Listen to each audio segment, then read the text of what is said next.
Greetings, everyone. We're heading back to, I guess this wouldn't be antiquity. This is antiquity adjacent, maybe a little further in time, but this still has a lot of that Greek, Roman flavor to it. When does antiquity start? Oh man, don't ask me that. Antiquity, I think, is kind of the time centered around the Peloponnesian War, more like Plato, Socrates era. Okay. I was going to say we don't have a Peloponnesian War, but we do have some time around a certain Hannibalistic war that we talked about. This also comes into play during the Third Servile War with Spartacus. A lot of different stuff that goes on around Pompeii. And I got to say, I had a chance to do this as a kid to go see Pompeii. I didn't know what in the hell Pompeii was. It was when we were over on that European trip when we saw the Catholic place. The Vatican. The Vatican, yes. Was this the one where you guys snuck out and got drunk? Yes. Okay. In Florence. But there was one group that was headed off to Pompeii, and there was another group that was headed off to do something else. I didn't know what the hell Pompeii was when I was in high school, and so I just didn't go. And I feel like it's okay because I definitely could have gone and just not understood the significance. I think this might be the one place where I could do, like, if I was a historian or an archaeologist and I had one field of study to work in. You got to park yourself one place. Yeah, I think it would be Pompeii because of the discoveries. Pompeii and Herculaneum. Herculaneum still has so much more to give, but you're finding out something new about a history that has been told before. The reason Pompeii is just so cool and interesting is it's twofold. First of all, it's a disaster movie. What, the entire town was completely wiped out by a volcanic explosion? Yeah, that's Hollywood shit. But at the same time, what this leads to is the city being buried, and not buried in the sense of like, oh, it gets buried and destroyed. Because of what the volcano produces, just this like more, I guess, it's ash and pumice and stuff like that. It almost fills in all the cracks and all that kind of stuff. And then it preserves this place because it gets so locked up tight and sealed. So when it gets discovered, this thing's like a time capsule. As far as like frescoes in full color on the wall, cavities where bodies that were previously there, once all the soft tissue and the decay had happened and all of the, flesh had gone, it was so tightly packed in there that it maintained that shape to where you're able to get, like you are nowhere else in the world on any other archaeological dig, you get these plaster casts that you're able to make that are of these people in their shape, in their form, in whatever act they were in when they died during this event. And it's the perfect time capsule too, because as you said, volcanic eruption happens. Liquid hot magma comes spewing out, covers an entire town. It's not the magma that does that. But when that happens, if it encases a town, if magma hits a town, you're not getting rid of that magma. That magma will lock that into place to where you're never going to find it. And it's destroying everything. Yes. It already melts rock. You think any of that's going to be standing as far as even if you were able to dig down to it, it destroys everything. But the magma flows for Vesuvius didn't reach any of these towns. So what it's covered in is basically just hardened, hot rock that had been turned into pumice.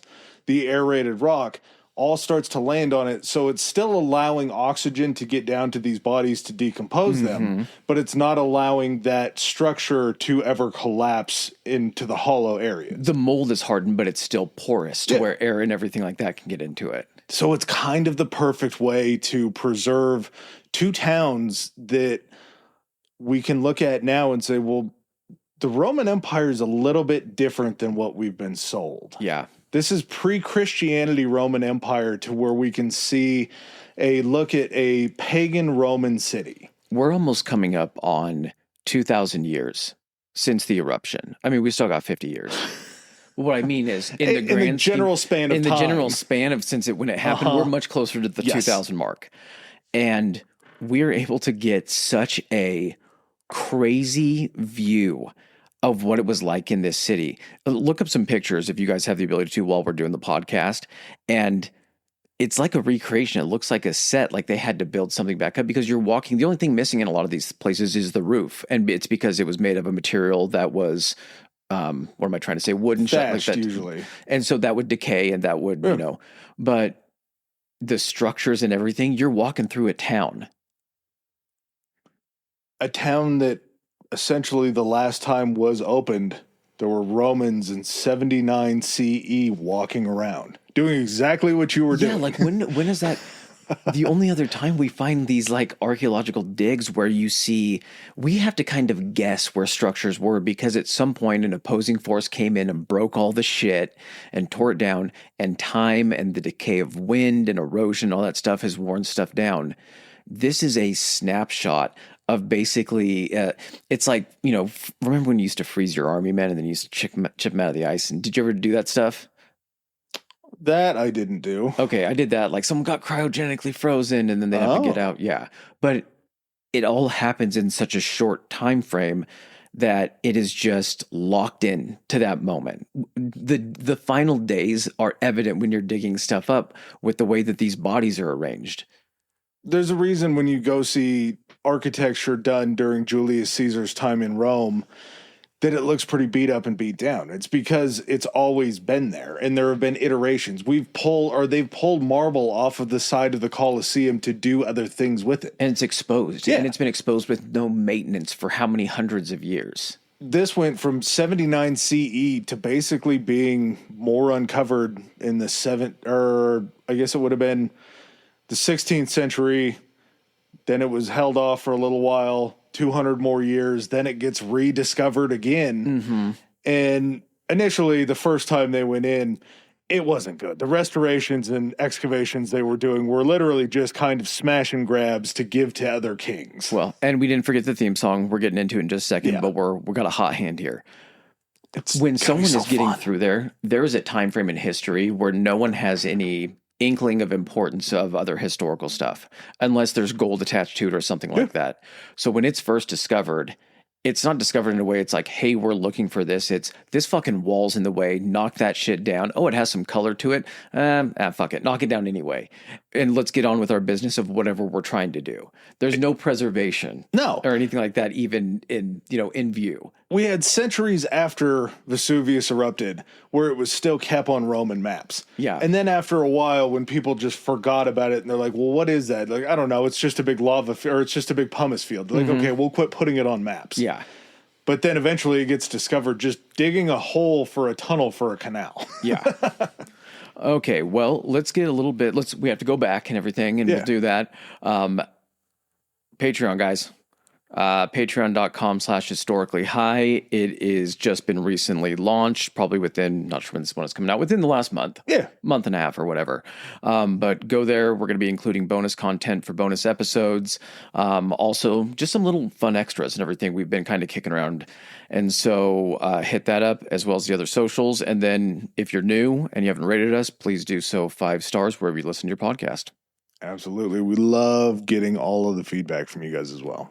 Okay, and without further ado, let's get into Pompeii and Mount Vesuvius.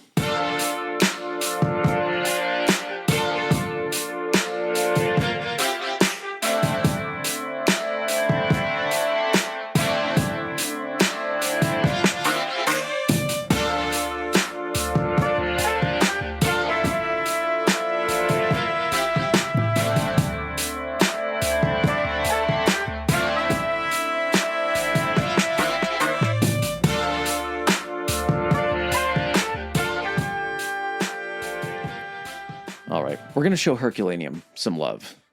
Herculaneum is a very interesting place, and I would almost say because of the mystery of it not being excavated as much, it's almost more fun because we know what we get in Pompeii for 2/3 of it. Yeah. So Herculaneum is a smaller town. It's going to get some cool mentions, but this is going to be a pretty Pompeii Vesuvius based episode. There's some crazy stuff that will jump back and forth once we get to, the time of eruption, where we're kind of going back and forth between the cities because things are playing out in a similar way, but one city's getting hit a little bit harder than the other. I got to say, it sounds a little dark when I do say it out loud, besides when I think it. Misery kind of loves company in this situation because where we live, We are in an area in the Pacific Northwest that is directly, basically, in the line of fire for the supervolcano. Yeah. That's down in Yellowstone. And that's a pretty scary thing to live around, just to be thinking that on like a daily basis that this volcano could erupt. Mother Nature's got a loaded gun. Pretty much, yes. Well, over where Pompeii is located in this area called Campania, they're also sitting on another they're sitting on another super volcano that could potentially do the same thing to them. So anywhere you go in the world, you're going to be in an area where something bad could happen. Main difference being is we are aware of said Yellowstone supervolcano. These people, because the last time that Mount Vesuvius had erupted, I think they said was roughly like 700 years prior to this. 1800 BCE was the last major eruption. That was time for a couple different cities to come and go, people to move in, out of the area, back into the area. And a new group of people moving into the area to discover this are going to kind of look around and be like, this place looks pretty good. Holy shit, look how well stuff grows here. Yeah, this is where we're setting up shop. And that's just it. It all makes sense. These volcanic rich soils are so good for producing grapes and the other things that they needed. Basically, this area we're going to be talking about today is located off the Gulf of Naples, in the Campania region of Italy. Pompeii was located 4 to 6 miles, about 6 to 10 kilometers from Vesuvius as the crow flies. What you would consider still to be in the foothills? Yeah, I mean, you could definitely see it. 4 to 6 miles sounds like a long ways, but Vesuvius is so big, you can get a pretty good snapshot of the mountain. Yeah, and I mean, when things are traveling fast, 4 to 6 miles ain't shit. No, not at all. Also at this point, crazily enough, it is actually on the coast. It is a coastal city. It has a thriving port. This place is popping. Once the eruption, not to jump ahead too much, but once the eruption does actually happen, the city itself, where they're actually finding like the digs and the archaeological, isn't it like it's like half a mile away from the coast. So that's how much distance. There was another eruption, I think, a pretty major one that occurred back in 1946. 1944. There had been a few eruptions, but when Vesuvius blew in 79, it was a 1,000-year event. Yes. It was a wild time. I can't even imagine. Imagine you're like, because in 44, that means occupation by the Allies. Yeah. In Italy, you're seeing Vesuvius go off again as one of the Allied soldiers. Like, what the fuck is going on here? You've never been overseas. You don't know what a volcano is. So that's the thought that I kind of had. And that's why the title that I put up was just The Gods Are Mad. Mm-hmm. Because back then, we're talking about pagan Rome. Or pagan Romans. Yeah. You're still kind of in the belief of the gods of the Greeks. And you're wondering if that giant explosion just happened is because the gods are angry about something. Mm-hmm. You fast forward to 1944... and you hear all of the talk about how God's on the Italian side, and you guys are now occupying Italy and a fucking volcano's going off. No, I think you see it the other way. It's a celebration. Italy's popping off. It's when they like something in the Wild West and they start firing their revolvers up in the air. If that's what it is, like Italy has been freed, yeah. Because if it was angry, I mean, it would have erupted and tried to defend itself, right? Yeah, it would have killed everybody. That's right. Pompeii has changed hands quite a bit over the centuries.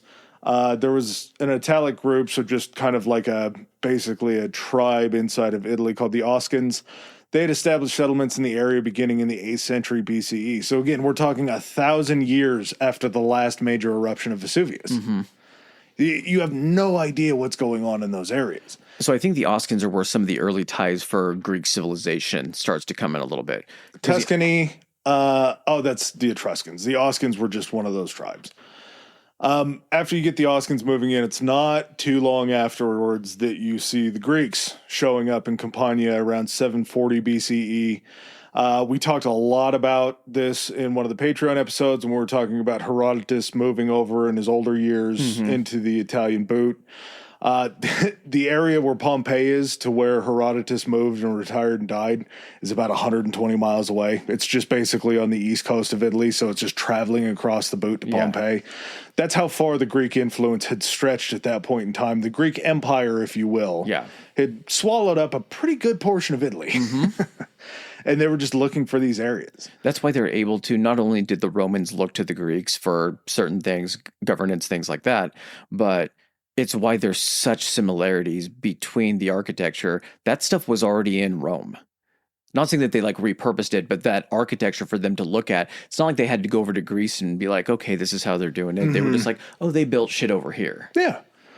And these cities are kind of starting to take shape in a little bit of a Greek style.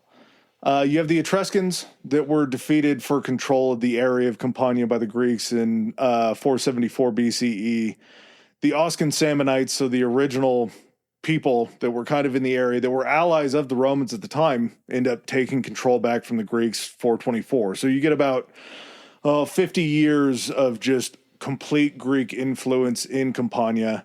Pompey ends up remaining faithful to Rome through the Second Punic War, which, as we talked about, the Second Punic War is when Hannibal sweeps basically the entirety of Italy. So there is a difference between being on the side of Rome and loyal to Rome. Because until this happened, the Samnites were kind of like, no, we're good. We're governing ourselves.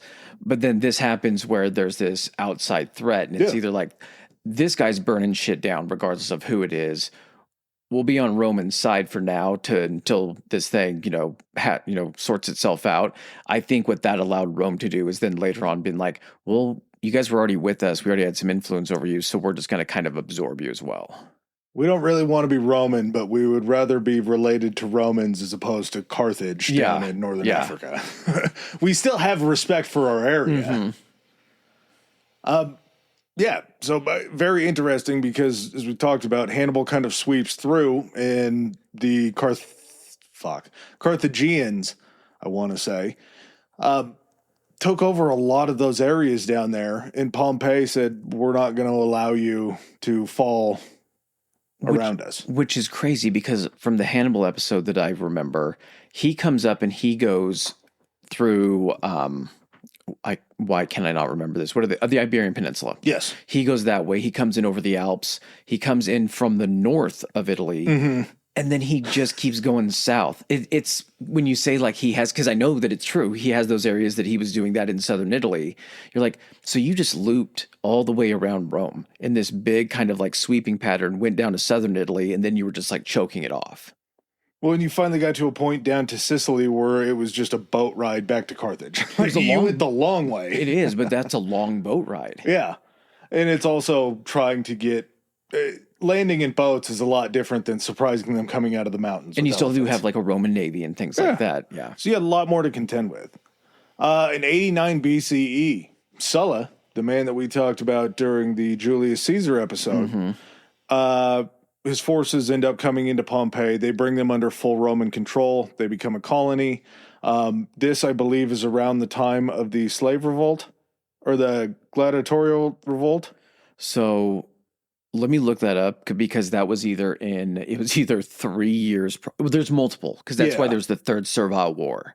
So it might have been the first one. It's not the one that Spartacus had led. But now they're a colony. And since they're a colony of Rome, it's a little bit different than just being allies of Rome. Now you are expected to be paying taxes, all of these other things as far as for protection, but you're not full Roman citizens yet. You are correct. The Third Servile War was 73 BCE. So Pompeii is actually where Spartacus had taken like his troops and they camped out on Mount Vesuvius. For the high ground. Yes. Well, they were actually kind of trapped as well. And so the Romans were camping on the mountain as well, but lower down to try to keep them from, because there are only certain ways you can get down the mountain. You can't just run down it. And it was like a night raid by Spartacus's men that completely like decimated this Roman. It's going to be this Third Servile War and Spartacus is going to be a good episode. But yeah, so I mean, people knew about Vesuvius just based on this, hearing the tales of the Roman soldiers during the Third Servile War. I'm sure they left out the fact that Spartacus had pretty much wiped out a large portion of them during that little engagement, though. Did himself a pretty good service that the Romans didn't want to tell in the historical books, I'm sure. The port of Pompeii brought riches to the city. The fertile soil that was coming down from Vesuvius relatively unknown, was ideal for agriculture. Never a, where did this come from? Why is this so special? No, but back then, I mean, if you could grow crops very efficiently, especially in an area where I'm sure they probably had multiple growing seasons because it was just warm all the time, you're not going to question it. The gods have just blessed this spot. Yeah. I think the biggest things they said were, because it was volcanic soil, like a lot of wineries, a lot of vineyards, a lot of olives, figs, dates, all that kind of stuff. They used everything that they could as far as to become a very big hub of Rome. I want to say they were one of the main producers of wine for Rome. And this is up on the slopes of Vesuvius that they have these areas, because the further up you get, that's where you're going to get more of that volcanic soil. And leading up to 79 AD, when it actually erupts, this isn't giving you the idea, looking at this, that it's an active volcano in the sense of like it's barren, like stuff gets burned off of it on a frequent basis. This thing is lush. It is covered in trees and all kinds of plants. So it gives you kind of that inclination of like, oh, nothing bad happens here. No, and we'll talk about it a little bit with Pliny the Elder, but he was actually pretty on top of this stuff because he was a quote-unquote historian of the time as far as natural history goes. I'm trying to think where we've mentioned him before. I know he's come up. I want to say he came up in Herodotus. I want to say he might have even come up in Caesar or something like that. The 7 Wonders of the World. Okay. The ancient wonders of the Roman world, maybe, because Pliny had to have talked about them. Earthquakes were not unusual in this area. Seismic activity can be attributed to the area being sitting on this volcanic plateau, basically. This area of hot magma activity. There is shit flowing underneath. Pliny the Elder, who we were just talking about, he lived in the Gulf in a place called Mycenium. Mycenium. Okay. Perfect. That sounds, that's the right one. Well, because there's Mycenae and there's all that kind of, everything is kind of based on, there's multiple iterations of names and He was pretty aware of this volcanic activity that had already occurred in Sicily, so he didn't see it, but he had basically firsthand accounts of eruptions happening out on the island of Sicily. He correctly assumed that Vesuvius was a volcano, but he believed that it was pretty much dead because of, as Chris was talking about, there's this lush vegetative growth all over the slope. And, I mean, if you have greenery, it means that nothing's coming through and destroying it. Yeah, in your head, you're thinking, well, I know that fire destroys stuff, volcanoes, fire. So if nothing's been destroyed here, then obviously the volcano's not active. Yeah. As we talked about earlier, the last major eruption of Vesuvius happened 1800 BCE, so 1,000 years before we even started talking about this area. Any sign of activity just wouldn't be apparent besides these earthquakes. And again, if you're not tying these earthquakes to volcanic activity, there's no tie in there. Well, you think it was just a bad harvest or you didn't sacrifice enough goats to the gods. The earthquake, the pretty major one that occurred prior to the eruption, was it 13 years prior? 62 CE. Campania had a severe earthquake, major ramifications for Pompeii. 17 years then, right? Yes. Prior, yeah. And Herculaneum, this was a smaller town. It's such a beautiful story. It was said to be settled by Hercules himself. Greek as fuck. Yep. As Greek as you could be. He had come over. He had slewn during the... He slewn? The trials of Hercules. Yeah. He had slewn... Just slew. A slew, okay. Just slew. He'd slew the 3-headed monster, and as he was headed back over into Greece, he saw that there was this land of giants, and these land of giants were all acting up. Before Hercules had left, he had put all of these giants in shackles, and he had shoved them into Mount Vesuvius to live out eternity inside there. So you have this myth-making of these earthquakes going on, maybe a little bit of smoke coming out of the top of Vesuvius, not an eruption. Giants are angry. Yeah, it gives kind of this mythic story to why Vesuvius is happening. So in 62 CE, when this earthquake happens, it's the giants that Hercules had put into the mountain that were causing all of this anger. They need a hero. Yeah.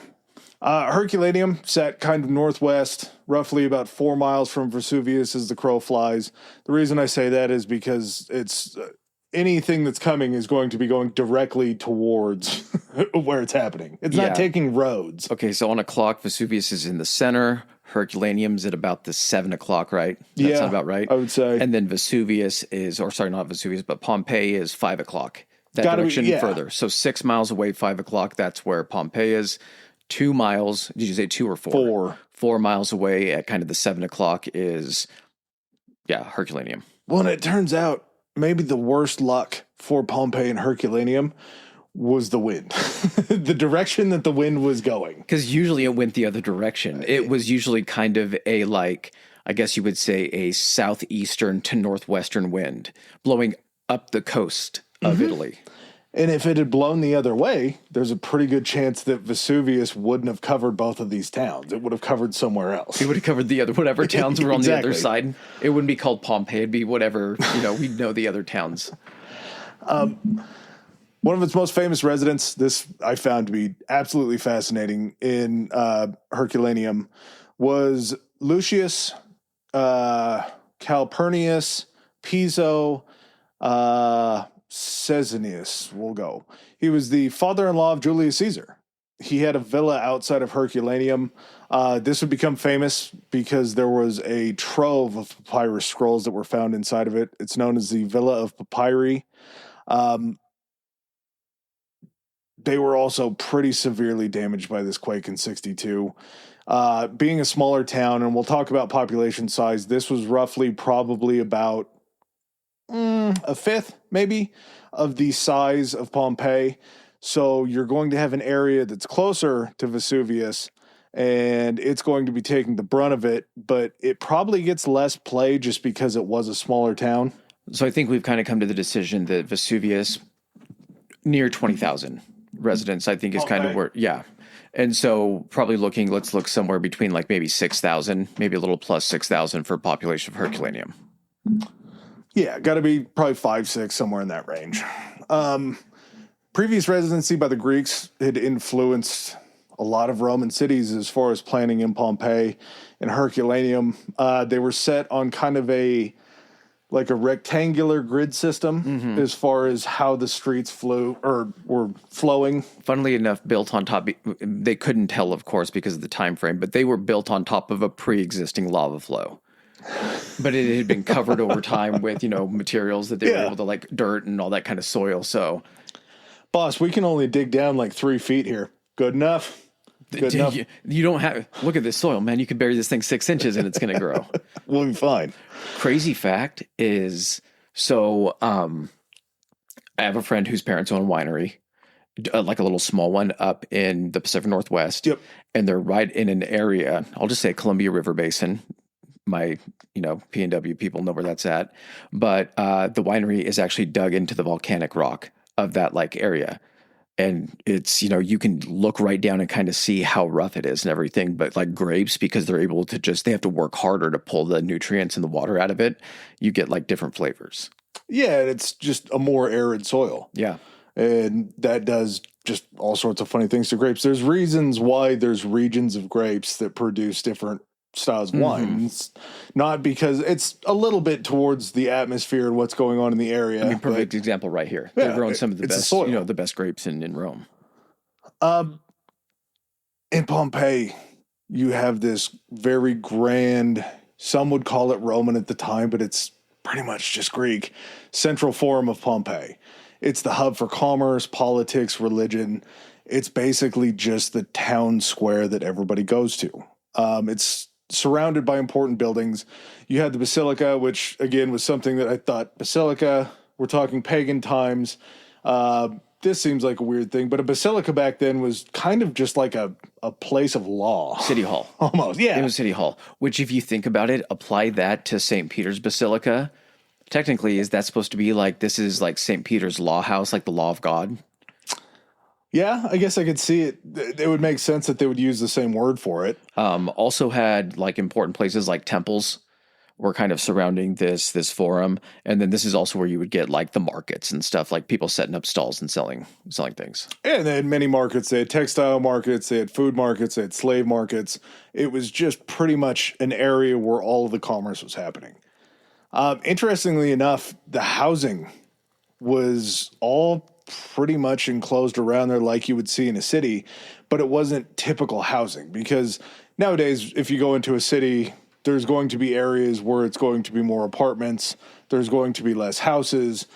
Whereas here, it was almost like you could walk down a street and you could see like a hovel, an apartment complex that was multi-storied at the time, which I find fascinating. Yeah.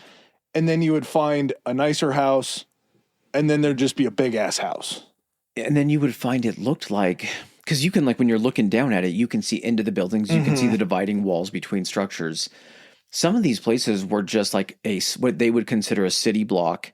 But then it was like you could take one wall and go all the way around the block and then just divide it into rooms and everything. And you're looking at this being like, there's no, I guess you would call alleyways between these places. So these are just, and they're smaller rooms. So that explains why they're building up for 2 stories to get, a little bit more space. But yeah, it almost looks like, looking down on it, it's these little mazes of some of these city blocks. So people are living in like tightly packed. It blows me away how far along they were at this time. The city had paved streets, large curbs with stepping stones on them, and we'll talk about why they had to be large curbs. And you can see beautiful examples just going to pictures of Pompeii. It's like these things have just been built. Yeah. I mean, I guess we don't really have to hide it. The reason why the curbs are so large is because when they're looking kind of down into the ground, there weren't a lot of sewer systems in Pompeii. Yeah, it's a Los Angeles River type deal. You just have this culvert that you're basically creating. So when stuff has to get poured into it and flushed down toward the coast and toward the ocean. Yep. There's still elevated spots to walk on. So that's where you have the sidewalks that are raising above that. And then looking at it, it almost looked like there was a concave to where stuff would be it would be directed off toward the gutters. So there would still be like a space in the middle where you could do like horses or carts and everything. Yeah, but it was pretty much just a street that was full of shit and everything else gross that was in there. Yeah. And then they actually had like water catchment systems for when it rained to where they could use just water to flush everything out. Yeah. Because it was on grade enough to where everything would just kind of head down towards the ocean. God, can you imagine being on drought? Couple-week drought, and you're just like, we need the rain. We're not even thirsty. We just need to rinse the shit out of the streets. Yeah, dude, just the middle of summer. And we talked about it so much during World War II and everybody coming up through Italy. Winter still happens. It's just mostly rain. And if you have 9 months out of the year where it's just hot and rain's not happening, come midsummer, that's going to be one of the ripest places on the planet. Just absolutely disgusting. Pompeii had 2 theaters. It had a large amphitheater for spectacles. It had another, what was it called, a grand theater? Yeah, so the 2 different types of theater, think of one of them as a gladiatorial arena, kind of oval shaped. I think that one could hold about 20,000, they said, which kind of lends to what they figure the population based on city size and everything. And also writings and shit they found in the city. And then you would have more of a traditional, we do plays here type theater. This one looks like its seating was a little bit less, but still insanely impressive. The ruins of this that are still standing really paint a picture of what it looked like. I mean, this would be a half circle, I guess you would say. And the backdrop itself was this very grand, arched, columned, basically facade. And then the people would be able to come out of these doors and do plays and all this kind of stuff. The way that they had both of the amphitheater and then also the grand theater set up, it lends to the fact that this place was like a very upscale Roman city. Entertainment. Yeah. You were providing whoever was there, I mean, the people of means that were there, a way to go out and enjoy themselves, which in some Roman working cities, they probably weren't thinking about this, but you could definitely tell because they put these things in, it was more of a place of leisure too. This is the uncovered amphitheater, the one for the gladiatorial games, I believe, is the oldest example of this type of like amphitheater in Rome. It predates the Colosseum by I think 130 to 150 years. Yeah. And it's in such great shape. Scary shape. I think when we were looking at it, we'll talk about it a little bit more, but like they've gone back and done like concerts there. That's how much it's still intact. Music videos have been shot there. Yeah, I guess. But these residential areas being this mix, there were these single family houses called domuses, and they had atriums. It was a lot of very indoor, outdoor living. You had large areas that just led to the outside. That's where we get domicile. Huh? That's where we get domicile. Oh, shit. Didn't know that. That's crazy. As we talked about again, multi-story apartments. They were building up because this town was so densely populated. And that's where the population question comes, somewhere between 10 and 20,000. I think as Chris was talking about having a 20,000 seat gladiatorial amphitheater, that lends me to think that 20,000 people were probably going to be in that town. Yeah. I mean, you're going to have people coming into vacation, merchants coming in, because again, it's a bustling port.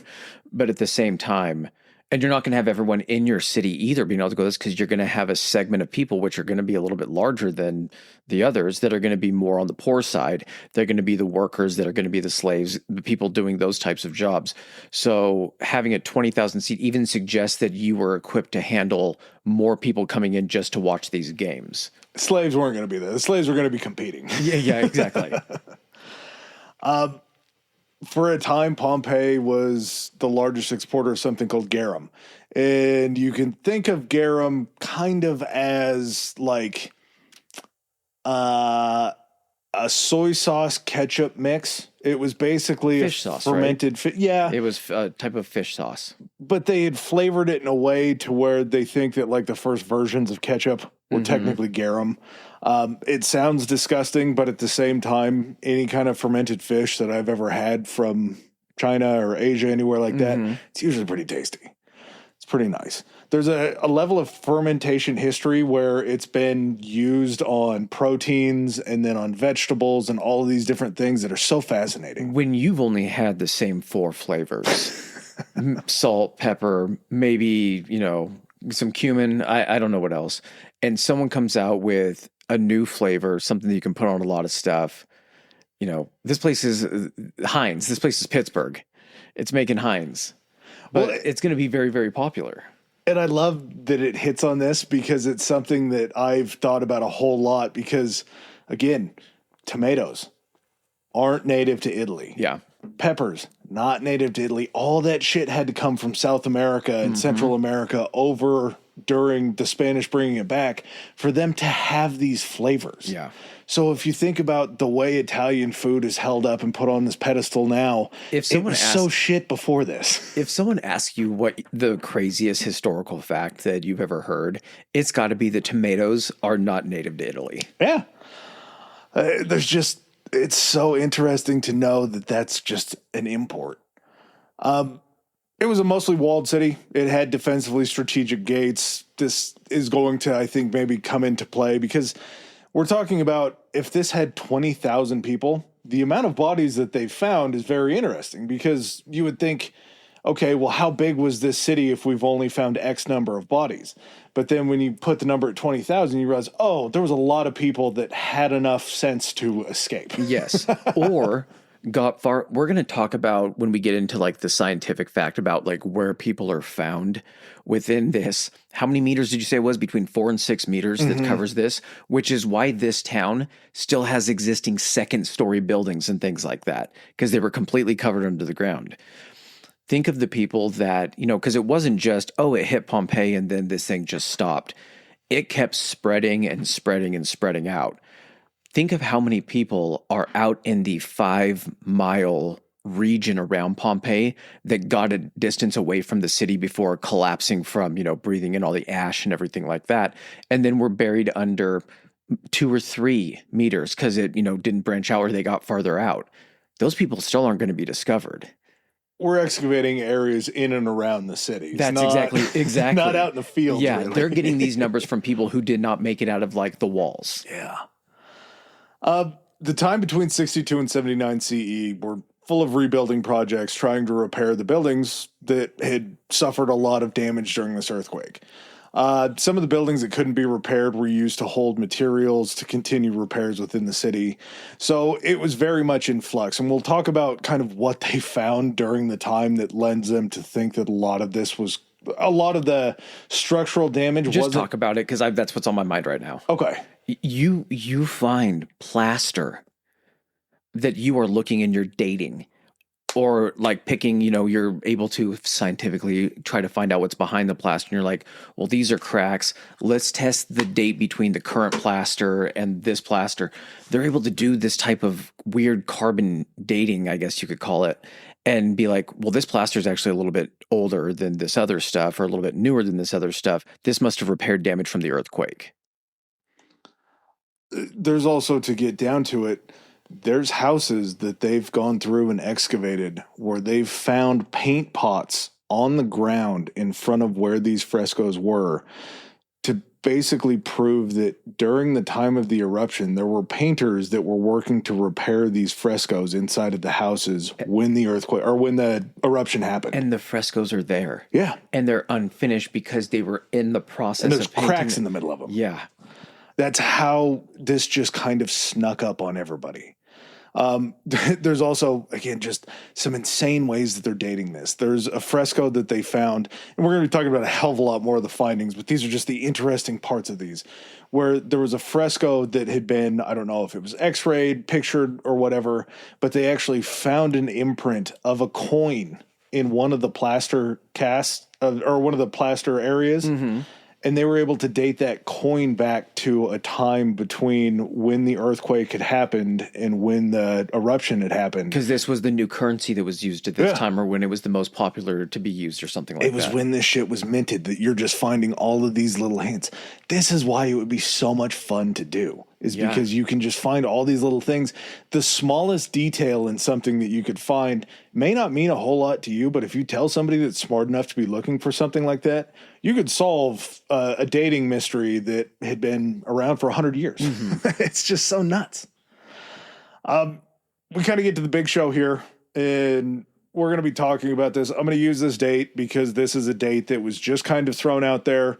There were like 2 surviving letters from what this happened, not from Pliny the Elder, but a boy named Pliny the Younger. He was the nephew of Pliny the Elder, but this was supposedly the date that showed up on one of these writings, and this was just kind of run with. It's not accurate. We'll talk about why it's not accurate later. But August 24th, 79 CE started like any other day. Market stalls were open. Bread dough was put into the ovens. Boats went out to fish. The workers were out in the fields. There was nothing different about this day until noon hits. A day like any other. Yeah. Right around noon, 1 o'clock-ish, just based upon the letter time, Vesuvius begins erupting. And it pushes this massive column of ash and gas about 10 miles, 17 kilometers into the stratosphere. That was the beginning explosion, 10 miles up. And we were talking 6 miles to Pompeii, 10 miles up. So this is where I want a science corner section of the show and everything. So let's go ahead and talk about how volcanoes actually work. So a volcano itself, the eruption basically occurs one of 3 different ways, and it's about opposing forces. So there's these 3 pressures that are lithostatic pressure, and this is the downward pressure from the Earth's crust or whatever weight is on that. So mountain ranges, anything and everything like that. You have these areas that do have active volcanoes, supervolcanoes, where there's large areas of liquid rock that are underneath that crust. Magma chambers. Magma chambers.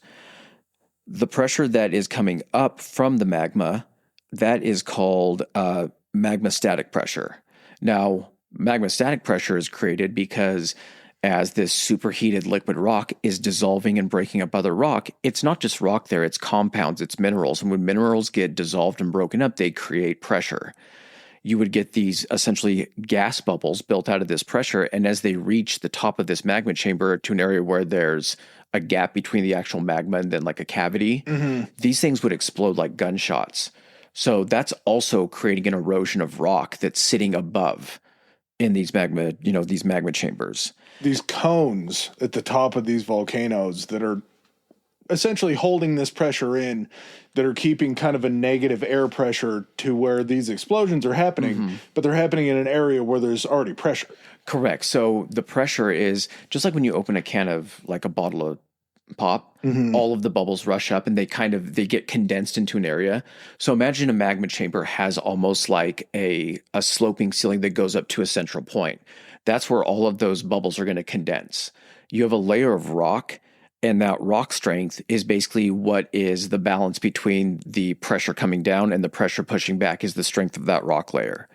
So the three ways that you get an eruption to occur is you get an increase in the magma static pressure. So basically all that stuff breaking down in there is creating more pressure than any of the material above is able to hold.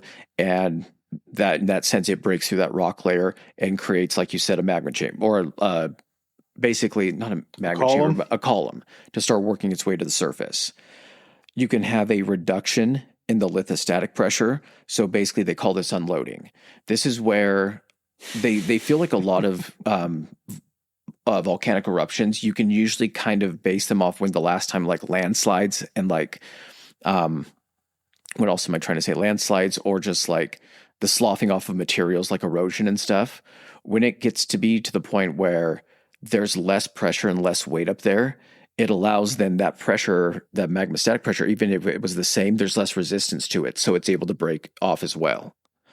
And then you get the third reason, which is the rock layer between them has broken down enough to where it can no longer hold back and it just has to allow that pressure of the magma to come out.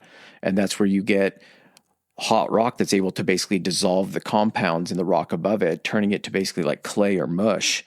You also get instances where earthquakes, buddy, just like you're talking about, when you get the shifting of those tectonic plates and they start to pull apart, it's like stretching taffy. It starts to thin out as you're pulling it apart, creating less of a rock layer. And so that magma is able to go up as well. Pressurized magma is pushing through a thinner layer.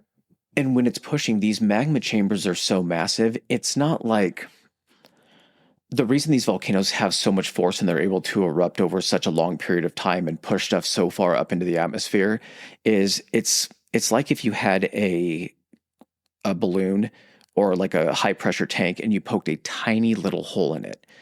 That pressure is coming out of that hole at such a high rate of speed. But what it also does, in the same way that you could take a garden hose on a stream and poke it into the dirt and it would just drill a hole, like you know how they do liquid drilling where they actually pump high pressure. Mm-hmm. It's tearing off materials as it's going through, creating a larger and larger hole, but it's also taking all of those materials with it as it goes up. So all of that rock between the opening of the chamber and down where the magma chamber is, that's all getting pulverized by this superheated gas and air and just lifted into the atmosphere. I related to anger so much, and maybe that's just because of my personality. The first shit that you get of the day, you're fine. You can slough it off, but you don't forget it. You still kind of remember it. And then by the second and third time where you're taking some shit, maybe you're a little bit closer. 6 o'clock comes around, somebody says something wrong to you and you blow up on them. It's just, you finally reach that last level of your patience. Your rock layer, your patience is your rock layer. It has been worn down throughout the, And it might be the smallest comment, but all of that magma and that seismic activity has built up to the final point to where you just blow up. And after you do it, you're like, shit, that was too much. And I think of it from this stance too. So that first initial eruption that happens with Vesuvius, that's not magma. That's just the pressure that's been sitting in that chamber that has drilled up through there. Because again, it's just a lot of pressure that's forcing that up. That pressure is so high that because the air there has to go first, that's what's carrying that column up there. That's why you don't see magma spewing out or anything. It's just this eruption of carrying thousands of feet worth of rock and dried magma, which is ground into, the pumice and everything like that. And because it's that lightweight rock, it doesn't just launch out like in a movie where it's launching out giant rubble chunks and they're smashing into. It can do that to a degree, but most of this stuff is fine particulate that's launched up into the air. And then once it gets, like you said, 3 times higher than most airliners fly, and it just starts spreading out, and then it starts to come down. Then it starts to rain, and you get this rain of ash and pumice and stone that had previously been launched miles and miles into the air. Yeah, as soon as the wind catches that, and essentially what pumice is it's just basically globs of magma that have the gases in it that Chris was talking about. As they're up in the air and that gas is escaping out of the bubbles, it's drying because it's cooling off. It's super cooled it. So it turns it from a liquid almost to a solid while it's in flight. It's a porous pebble at that point in time because it's been broken up so much. Law of gravity, what comes up must come down. I don't think that's the law of gravity, but it's a law somewhere. And as soon as that wind catches it, depending on which way the wind is going, is where it's going to lay down the field. And think of it this way too, for like the material that gets launched, like how much gets launched up into the air. So a volcano, when you see it in, because volcanoes can happen on flat ground. It's just usually that's the first or second time that's happened because lava has not flowed out of it, cooled, and made a mound. When you get a volcano like Mount Vesuvius, that shows you over how many years that thing has erupted because it has erupted, lava has poured out down the sides of it, it's cooled, and then again, soil has gathered around it. The next time it erupts, it creates another layer and builds itself up and up and up. As it's building itself up, when these eruptions are done, it's solidifying everything between the magma chamber and now the peak of that hill. So every time it adds more and that mountain grows, you're just adding more stuff that's going to be launched up into the sky when it does erupt again. And just to put this into perspective, it's an impossible perspective. The rate of ejection is 1.5 million tons of material per second. This fact blew me away too. It's incomprehensible. It really is, right? It releases 100,000 times the thermal energy of the atomic bombings of Hiroshima and Nagasaki combined. 100,000 times. And that's why everywhere around this bay or everywhere around this gulf was able to see this explosion from so far away. And like thinking of the area that this encompassed, that means that there's an entire area for however far around this thing or wherever the wind blew it that is technically covered under many meters of this ash and pumice that has not been excavated, that will never be excavated because no one knows where something might be under it. And there's just no time. Think of it this way. You know how Pompeii was just kind of taken off the maps because it was buried? What if there's like 4 other towns that were outside of Pompeii that got buried, but that just didn't have a guy at one point digging through them to actually discover them? There could be multiple Pompeiis. Yeah, or even, I mean, goddamn, we talked about the Roman road system. I don't know if that was quite in play there, but there could be stations or anything like that, stops along the way that are just completely forgotten to the world because this is covered. There was a turnoff at one point off the Roman road, and they're just like, why don't people use that anymore? They're like, we don't know. It doesn't lead to anything. It's just covered. So as Chris perfectly explained, this explosion, the initial explosion basically sent this aerated liquid hot stone into the air, cooling it, turning it into pumice. The initial, it's called the Plinian pumice rain would continue to fall over Herculaneum, or it hits Herculaneum first and then Pompeii for hours. They said that it was about, I want to say it was 20 straight hours of this falling. Just a constant rain. It has enough pressure to continue to launch that stuff and keep it in the air. We're going to fast forward a little bit because I have to explain why this is so impressive. There's a thing called the pyroclastic cloud. And if anyone has seen the movie Dante's Peak, the Pierce Brosnan masterpiece about the eruption of Mount St. Helens turned into an action movie, there's a scene at the end where pyroclastic cloud happens and all the kids are like, oh my God, what is that? And Pierce Brosnan's like, that is a pyroclastic cloud. And they have to like outrun it. What the cloud basically is you have all this high pressure coming out, and that's what's launching this stuff continually into the air, getting it high enough in the atmosphere to then umbrella and kind of launch it out. The sides of the mountain at this point, they're not like covered with ash or everything. This stuff is still pumping up.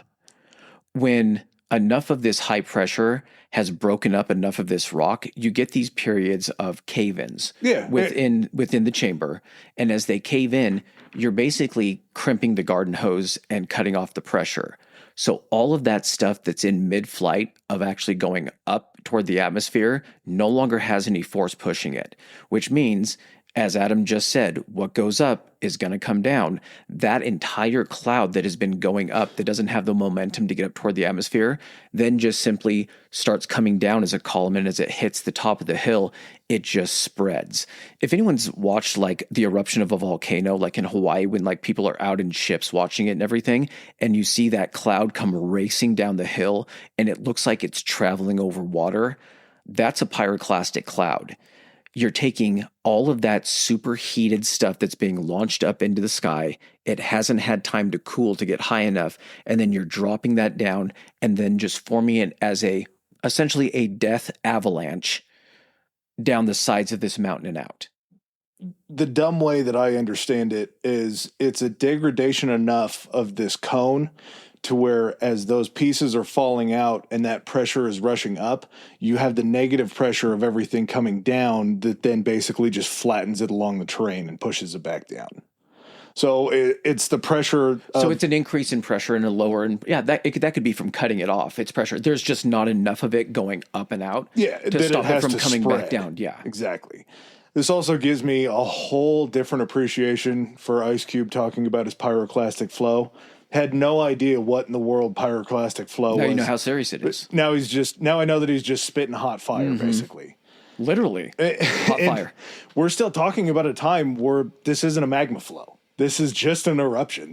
Magma has not reached the surface yet. Here's the thing. In this entire thing, with the exception of the magma dissolving the stone and all that stuff to create the eruption, magma is not a danger here. Lava. It's not enough. There's not enough leaching out of these magma fields to get down. And they're so far away. Even in Herculaneum, it doesn't become an issue. Even 4 miles away. Wow. This is all going to be caused.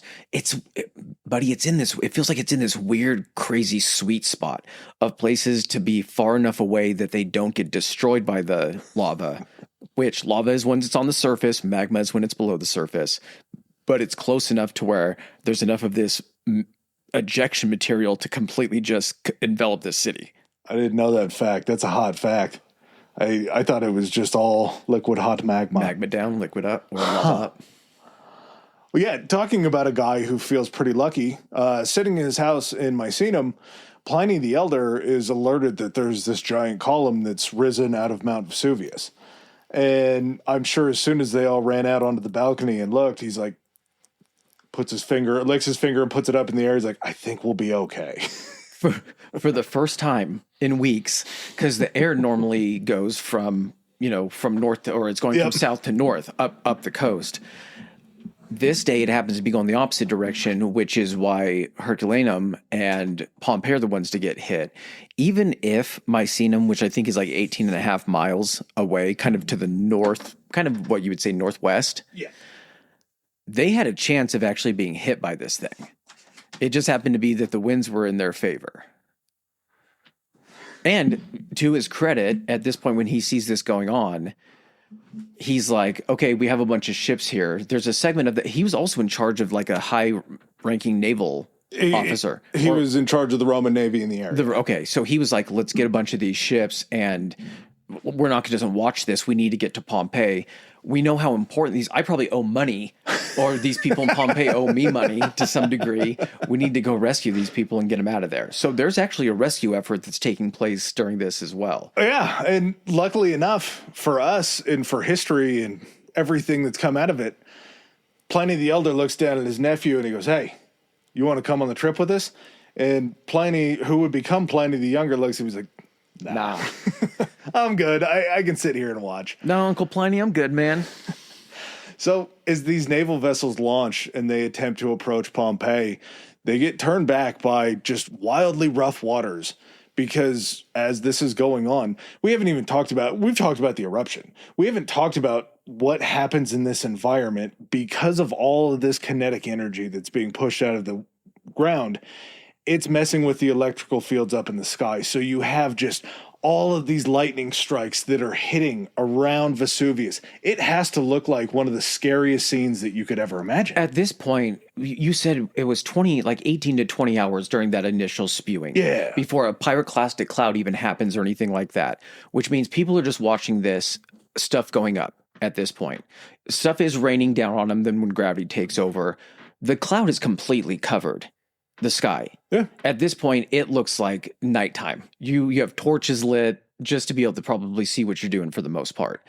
That does also mean that there's 18 to 20 hours for these guys to get the Navy ready to start coming over. But like you said, this isn't just an eruption. when it's happening this close to the coast and you have a lot of movement down in a magma chamber that easily stretches the coast and underneath it, for sure. stuff starts to get a little bit, it's like walking on an airbag, basically. There's still earthquakes that are going on. People probably don't notice them as much anymore because there's a giant exploding mountain right next to them. But just like when they're shifting underneath the water in bays and stuff like that, you get these little tsunamis that start to occur. We hear about this all the time living on the West Coast. Whenever there's an earthquake or something like that that happens in Russia, everywhere along the coastline in the Pacific Northwest immediately gets put on typhoon watch because all of that energy that's flowing through the water is eventually going to suck all of the water out and push all of the water back in these major flows. And it doesn't have to do it on a mass scale. Like when you're talking about, like when there's a huge tsunami that's detected, because that's spreading out over such a wide swath of area. This is almost a weird localized type tsunami. You have a Gulf. That's just pounding this area specifically. So people that are trying to escape, and there's a ton of attempts to escape on ships and everything. People are cramming into boats, trying to get everyone out of here. Then you have this water pulling back from the ports that is just throwing these ships like onto the floor, like onto the seabed. And then all of a sudden you have a rush of water coming back in that's crushing these things against the docks. Everybody get on the boats. The water disappeared. Everybody off the boat. Yeah. Get off the boat. But then you're low enough that you can't reach the fucking port. And they said that once this flow of ash, basically this giant mushroom cloud, ends up covering up the sun, it got dark enough that they didn't say it was like it was nighttime, like it was you were sitting in a windowless room and somebody blew out the candle. So you can't see for shit in these places. They said that a lot of the people, as they were trying to escape, were tying cushions to their heads to protect from the falling pumice. And the falling pumice... Which is insane, because you got enough cushions that you're tying them to your head. This is a place with cushions. The pumice becomes even more of an issue for the Navy, because even if you can get close enough with this rising and dropping of the water lines, there's still just loads of pumice that's floating on the surface. There's still waves that you're fighting through. This stuff is hitting the decks of your ships. It's hitting your sails. It's hitting people. Like, even if a pumice stone is the size, half the size of a golf ball, coming from high up and landing and hitting you in the back of the head, that's still going to open you up. Well, what? They said that if you drop a penny off the Empire State Building, it'll still create enough force to go through a human. I don't know if that's true. I don't know enough to doubt it, but this is coming from much higher up. Yeah, but it's also rocks that are hopefully going to break apart because they're porous. Yeah, I don't think there's enough. You've used a pumice stone on the toilet. But are you saying break apart when they hit something or break apart as they're traveling through the air? I think as they hit something. Yeah, but that's still hitting. You're saying that the force, think of like the thinness of your skin on your head. Yeah. It's still it might crumble once it hits the back of your head, but that's still cutting you open. It's like getting hit with a big piece of hail. And then that's just constantly coming out of the sky. Like it would, exactly. It's a hailstorm of rock. Too much to have to deal with. We're not done. No, but Pliny, the Elder, seems to be undeterred by this. Once he realizes that the rescue effort and potentially his debt collection is not going to happen in Pompeii, they end up heading south of Pompeii, and they land in a place called Stabii. And Stabii, he ends up knowing the center. His name was Pomponius, which kind of hilarious that Pomponius didn't live in Pompeii. He lived in Stabii. He should be Stabonius, I think. But he's one of Pliny's friends, and Pliny is so unconcerned by this. He's like, yeah, we can't escape now. Everything's too tight. I'm going to go ahead and take a little nappy nap. I'm going to go to sleep while this is going on. By the time I wake up in the morning, everything should be fine because, again, I'm Pliny the Elder. I'm a historian. I've written about all this natural history. If anybody's going to know, it's going to be me. Yeah. So Pliny sits down. He has himself a little sleep. He's awoken in the middle of the night, and they say, hey, shit's getting pretty bad, but we have a window to where we can actually get out of here. By 4 p.m., so they're saying what, noon you said was kind of when this kicks off? Yeah. By 4 p.m., a meter. So you said 3.3? It's like 3.3 feet. 3.3 feet of pumice and ash had covered Pompeii. If you've ever seen a heavy snowfall where you get like an inch an hour, that's a pretty heavy snowfall. And people at this point, because they have no idea what the fuck is going on, they don't know whether to run. They don't know whether to hunker down. You have people that are just putting themselves inside their homes saying, hey, we can wait this out. We've waited out the earthquakes and things like that. We also don't know where to go. And we're also scared shitless because this is a biblical, mythological, God is angry type event that we're seeing here. And 3 feet of ash is piling up on the roof. 3 feet of ash is piling up in front of the door. How long? Those roofs are not, this is not a place that has to take into account weight on roofs. It's not a place that gets snow. And so these places, as this weight starts to be built up on this, you're starting to get cave-ins where people are in their houses in certain poses, cuddling up next to each other for comfort, and they get almost instantly buried when these roofs that have 3 feet or more of ash and pumice cave in on them and seal them in there. Yeah, we'll talk about kind of some of the findings as far as the bodies, but you find that a lot of people that are buried inside the houses are buried because they probably had ailments. You have a pregnant woman who's found, who's basically at the end of her, I'm going to throw a word out here, hopefully it's correct, gestation. Okay. She's about ready to launch the kid. Okay, she's in her third trimester, whatever you would call it. Yeah, at the end, she's at the end of her pregnancy. Probably at a time when she wasn't able to move very quickly, so she hopefully was going to hunker down in her house with her husband or whoever she had the child with. And when that roof caves in and you get covered in that stuff, you might be able to dig yourself out. But if you are scared and being forced into labor by this giant, again, I think if explosion. I think if there's enough weight. Because all that stuff, like imagine it this way, as that stuff falls, as more stuff falls on top of it, it's still also solidifying as well. Yeah. Like you've been up somewhere where it snowed a lot and jumped off something and went deeper in the snow than you thought. And you were kind of like, oh shit, this is really hard to get out of. If it's compressed like that and it falls on you, combined with whatever weight's already on the roof itself, you probably don't have a big chance to try to get out of there. No, not a lot of ways to get out. On that happy note, let's take a bathroom break. Okay. Well, hello. Listen, while we head to the restroom and get ourselves something to drink, why don't you do something nice for yourselves? Head on over to patreon.com/historicallyhigh and get signed up for a little bonus content. I mean, come on, you deserve it. If you want to keep up with this, our main source of social media is going to be our Instagram, which is historically high pod, POD.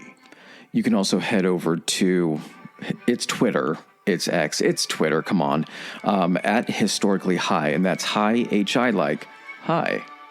If you have any recommendations, you want to get to us, just want to reach out and say hello, you can hit us up on our email at historicallyhighpodcast, HIGH podcast at gmail.com. All right, and with that said, let's get back to the good stuff. Okay, so getting back to good old Pliny the Elder. So he does sail by Pompeii, takes a look at it and is kind of like, no, and ends up continuing to head a little bit south until the Bay of Naples kind of starts wrapping around, and there's the city there, like you said, is Stabiae, and that's where he shacks up with his friend to kind of watch it. He's like, hey, I'm closer now at least, so I can help. He didn't have to get terribly close to Pompeii before he realized that wasn't an area that was probably going to work out. He kind of circles close to Herculaneum, sees it as they're headed south towards Stabiae. He kind of looks over to Pompeii from what his line of travel looks like and says, probably good there. I'm kind of wondering what the time frame of that falls in, because again, like you said, there's this 20-hour period of this Plinian part of the eruption where it's basically just like the white pumice that's coming, the initial launch and everything, and then you get the surges that start to happen with these pyroclastic clouds when there's that interruption in pressure, and the column, basically they're calling it, falls back in on itself and takes off down the mountain. The first couple of pyroclastic surges weren't strong enough to reach Pompeii. No, the first two, I think, surge 1 and 2 hit Herculaneum first. Which, bad news for the people in Herculaneum. Yes. Very, very bad news. Pliny, mostly out of the line of fire. I mean, it's still raining pumice down there, but they're going to be far enough away to where these pyroclastic flows aren't going to be a threat in Stabiae. As he's woken up, it's time to load up the boats and get out of there. Pliny still thinks that this isn't that big of a deal. And basically, what they find with Pliny is he may have had asthma. He actually doesn't make it to the boats just based upon this threat of the roof collapse. He was found inside of Pomponius's house.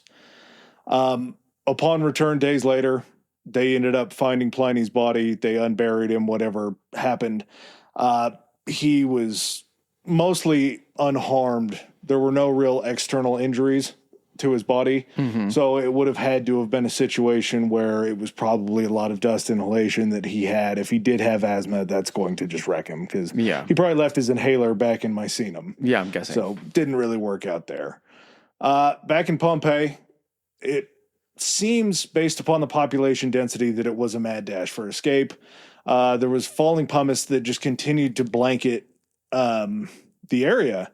And when you look at how this all works, if you've been in a snowstorm, and I know we keep coming back to it, but there's really no other way that I feel like you could describe this. As the pumice is building up, it's not a death sentence. You can still walk across it. You're just basically climbing onto higher and higher piles of pumice to leave. Yeah. So there's this weird, when they're showing like the digs and they show the cross sections and they're pointing out and they're saying, okay, see this? And they literally are just rubbing their hands on it and it's like flaking off and everything. They're like, this is from the initial like 20-hour period where this white pumice is falling. It's like driving by, if you're ever boating and the water level is down and you see all the layers on the rocks of where the water level sits. It's what it looks like, basically. And then you see a thinner section of where like one of the pyroclastic surges happened. And the surges that happen and why they're so deadly is at the point before the surges, you just have this constant fall of pumice. The air quality is dog shit because all this particulate is falling down too. Yeah.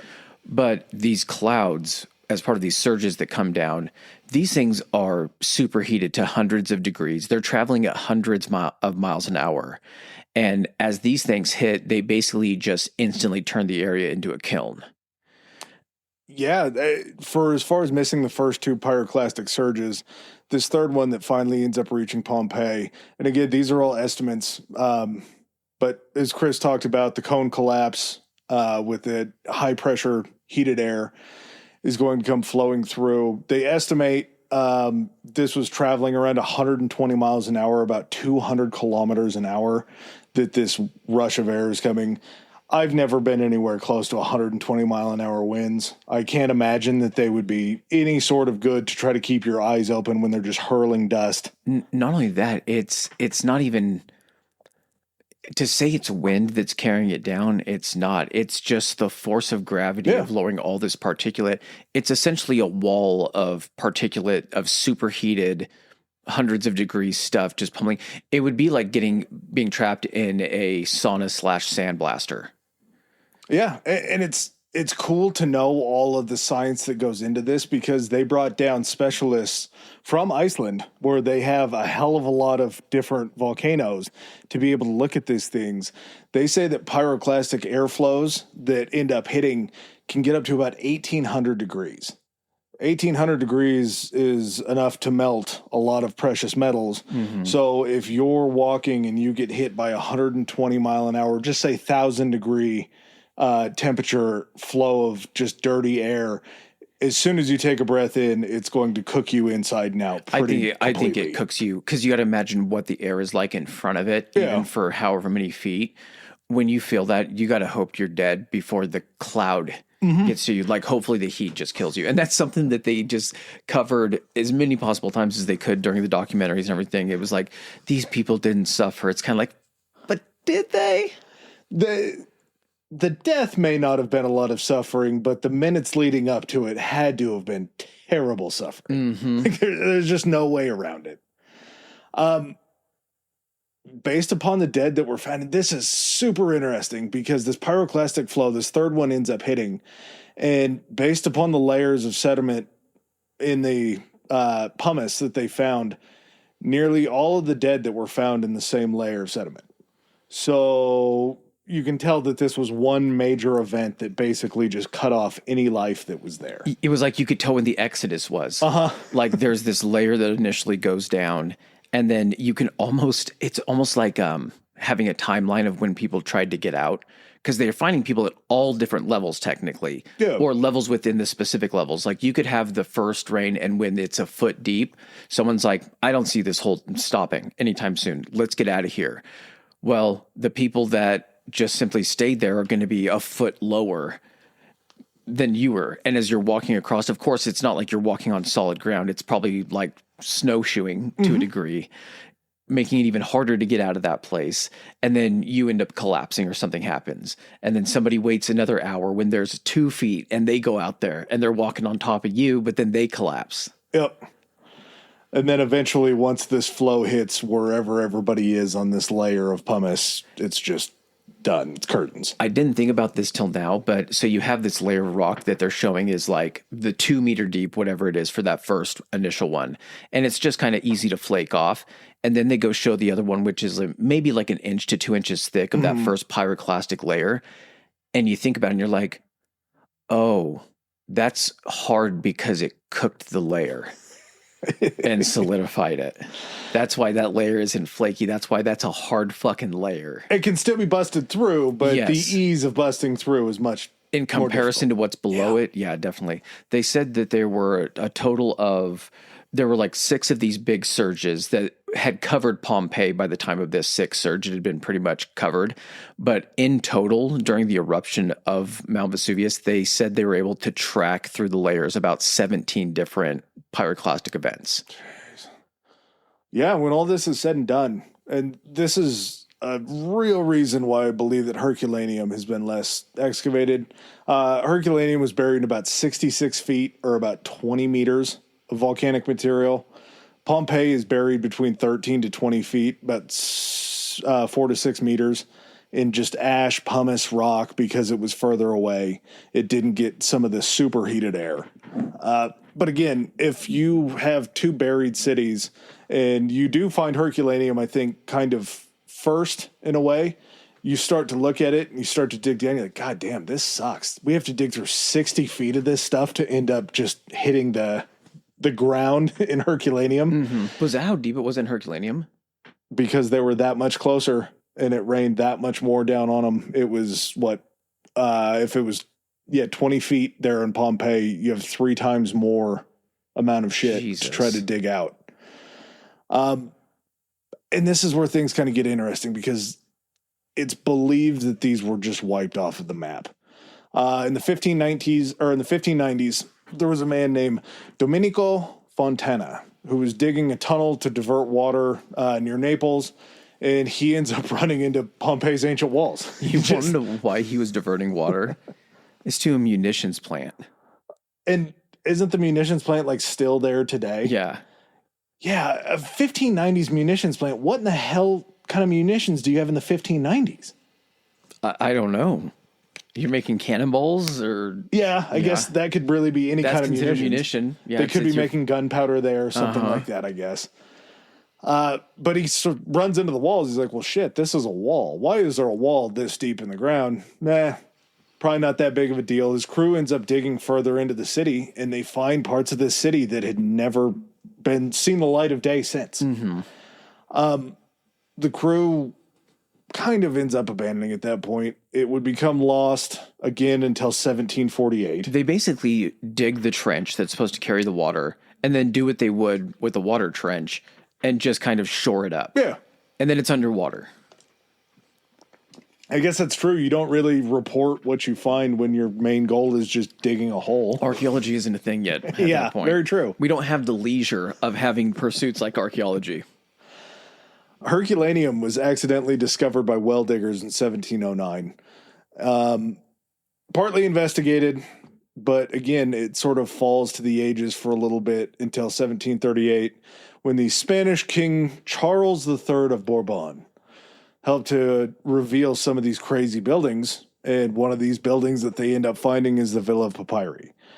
Now, this is the building that was owned back when he was still alive by Julius Caesar's father-in-law. and it's found with all of these papyrus scrolls inside. And they've found just over time that a majority of these scrolls were attributed to this Epicurean philosopher named Philodemus of Gadara. And Philodemus was, I don't think, on the level of some of the other philosophers that we've talked about, but enough so that these scrolls that were put out into the world were collected by somebody who was a follower of his philosophy. And this kind of pulls another layer out, because just like when we find the Library of Alexandria and you hear about, well, it held this many scrolls or it had this much room for this much stuff. This was a villa that was just privately owned. Yeah. This was a private collection of these things that were carried. And there's a hell of a lot of them. It shows you also the kind of family that Caesar married into. Yeah.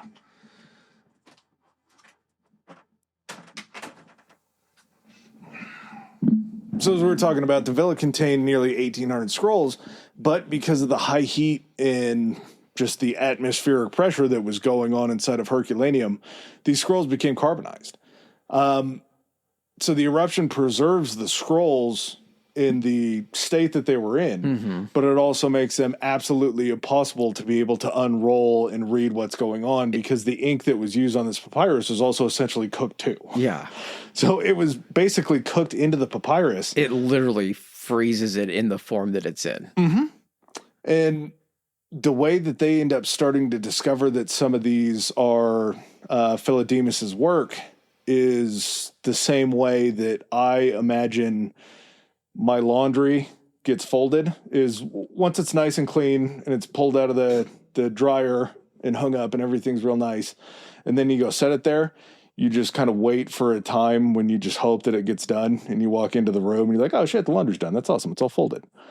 They just waited until technology and advancements in technology caught up to the point to where they could x-ray these, and they used, I believe it was an infrared x-ray, to where they were able to pick up enough of a variant to detect that there was ink. Yeah, where the ink was from left the some papyrus. type of trace.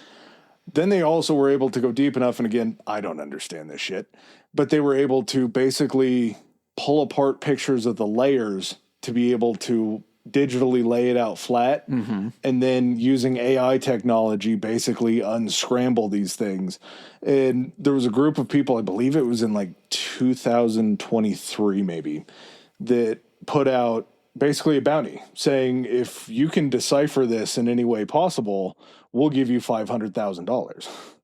And so you basically have this word search. It reminds me a lot of when we were talking about the ciphers from fucking Zodiac? the Zodiac Killer, yes.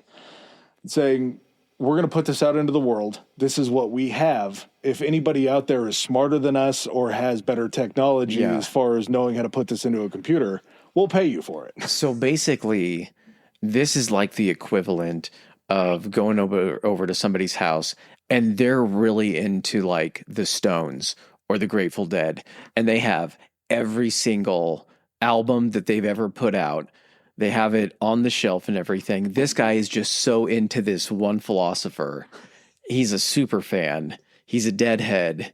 He's a paired head, whatever you want to call him. Why are there always heads? But that's what it is. Yeah. Like, this guy would travel around like people do with Jimmy Buffett and probably go to wherever this guy was speaking. Hanging out in the parking lot of the amphitheater, doing some drugs, just waiting to go in and get himself wearing his floral print toga. He wants to go hit the merch tent and pick up a couple of Philodemus's scrolls for that day. So we've actually been able to, just through time and technology, start to see what this big cache of these scrolls were. And as time goes on, we'll be able to find out a lot more of what's going on. They found different plays, different poetry, and different things like that. But for the most part, it was, I keep forgetting his name, Philoneus, his works.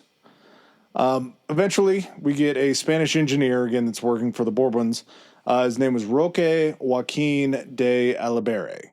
And Alibere begins work excavating Pompeii in 1748. The The Bourbons claim that they had been the first to rediscover this lost city. They're basically trying to hang their hat to say the Spanish did this. This was something that the Spanish uncovered for the Italians to be able to, and again, we're talking about 1748, so Italy still isn't a place. It's not a full place until 1930, when we talked about Mussolini kind of uniting everybody. So Spain's trying to take all the credit in the world for this, and then they start to go back and look at some of these Roman maps. And as they're looking at some of the Roman maps from the 3rd and 4th century, they're seeing that Pompeii and Herculaneum are both still on the maps, but they just were never visited. Yeah. Then, as they go in and they start to look around, they're seeing that there are cutouts where these frescoes were on the wall, and they're seeing maybe some of the gold-laden things and the silver, just jewelry in some of these areas is all looted. So it goes like this. The initial guy to discover it didn't discover it in the sense of he was looking for it, or even once he found it, had any interest in exploring it further. Yeah. He's just making, he's doing his job. He's trying to run water to this place. Second guy that finds it is like, oh, I totally discovered it, but more in the sense of he discovered it to rob the place and to basically try to loot anything that was popular. And that was his incentive to uncover more of it. It's not like, oh, I want to make sure this place is preserved. They were going through this place and not really being careful in regards to anything that wasn't of value from a monetary standpoint. They were just looking for shit they could sell. Well, and even before he does that, there's kind of this pre-discovery looting that they find where maybe a year after the eruption happens, people are going back into town and trying to dig their way down to see if they can find some of the shit that they had left.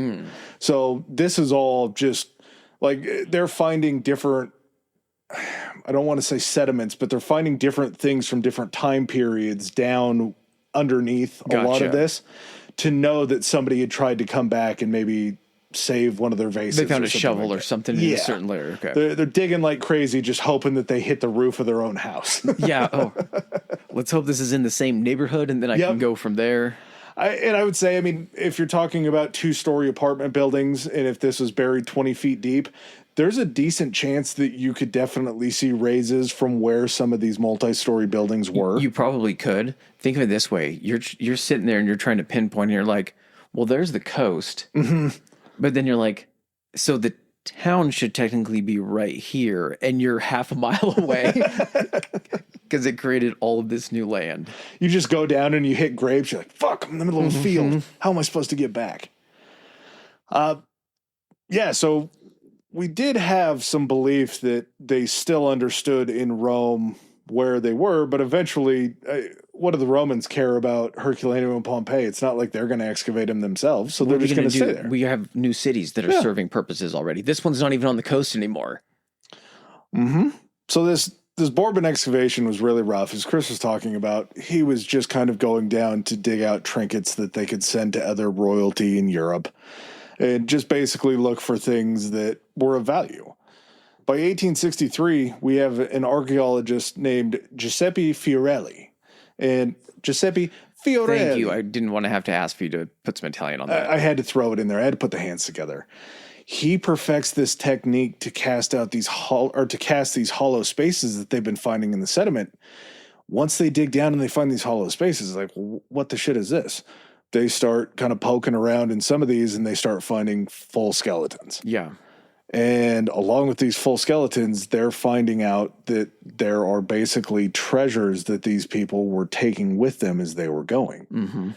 One of the number one things that they found with most of these bodies were house keys. Yes. Which this is insane, right?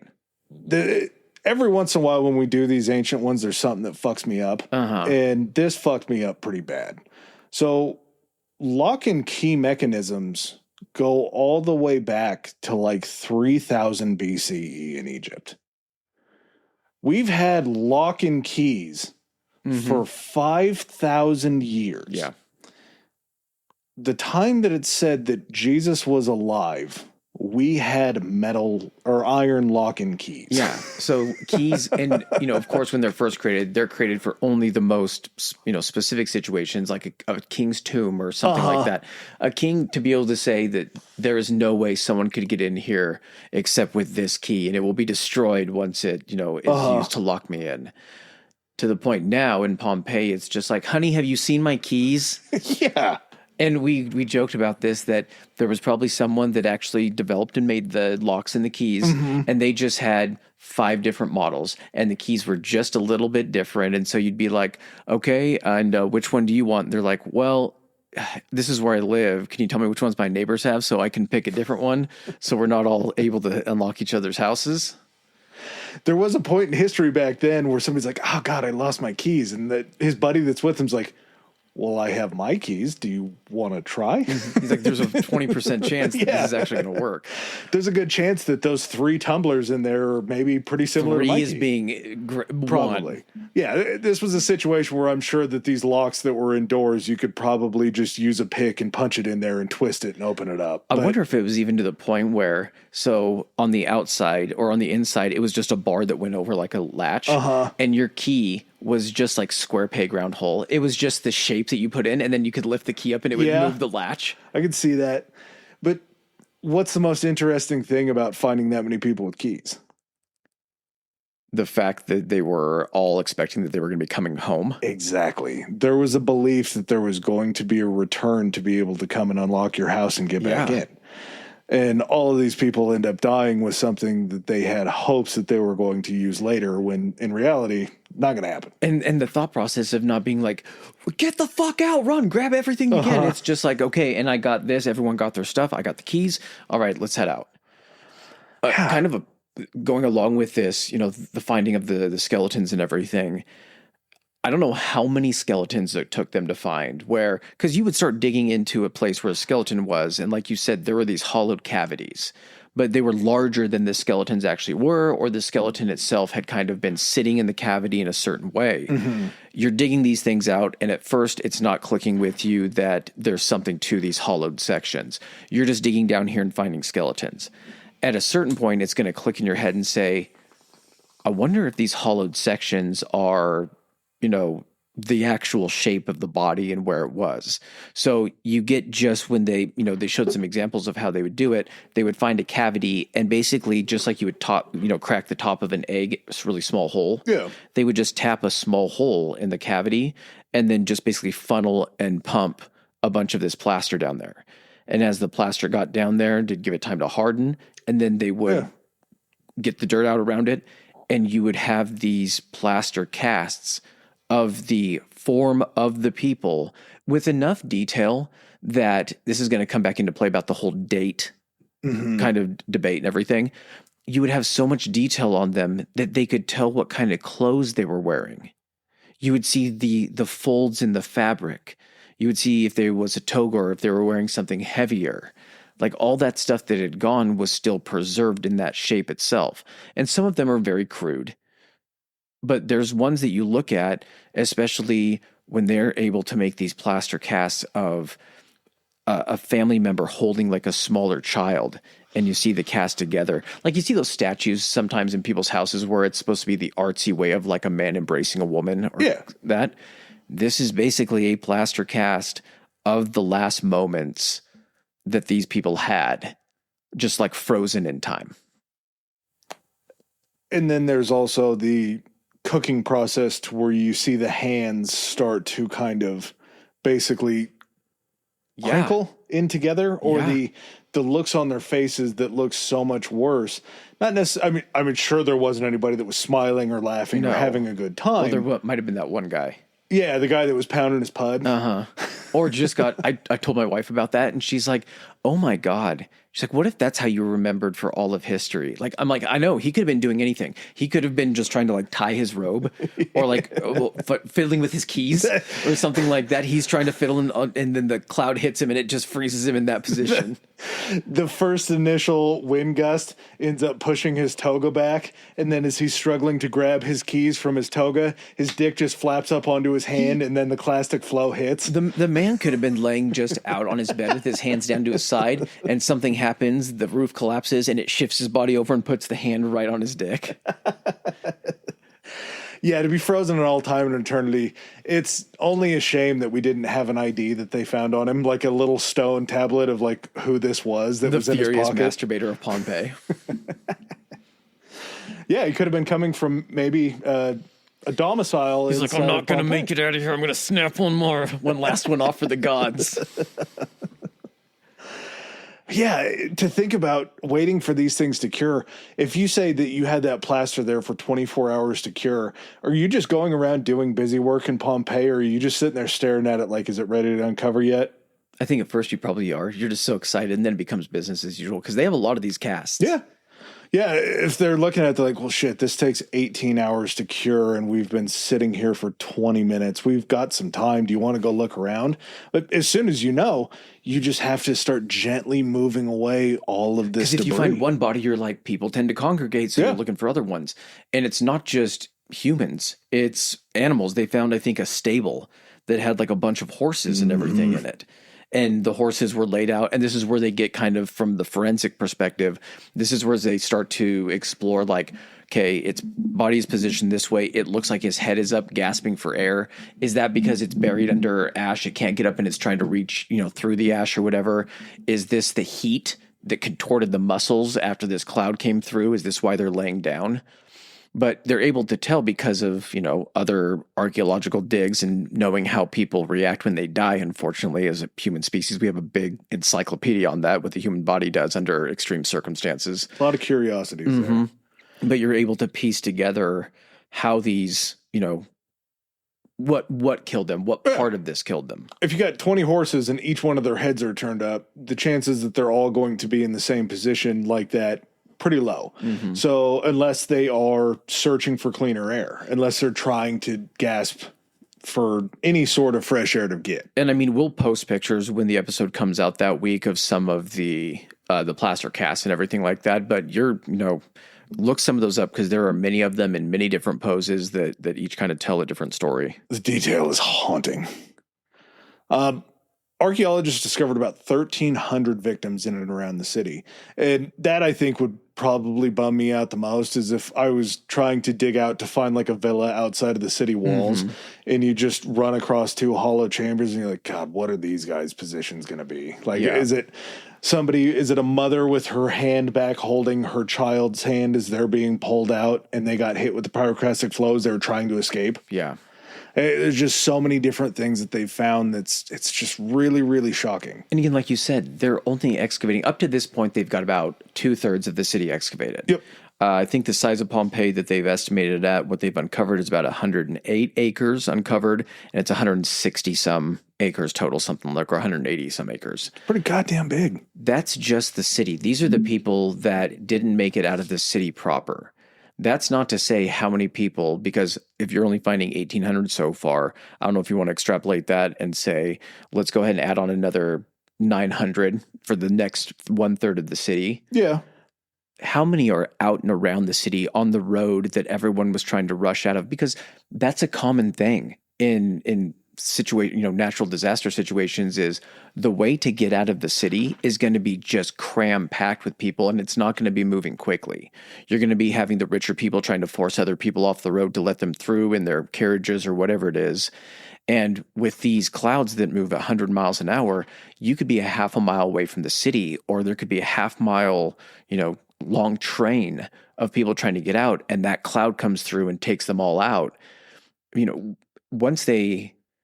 There's no incentive for them to go outside the city right now because they're still uncovering parts of the city.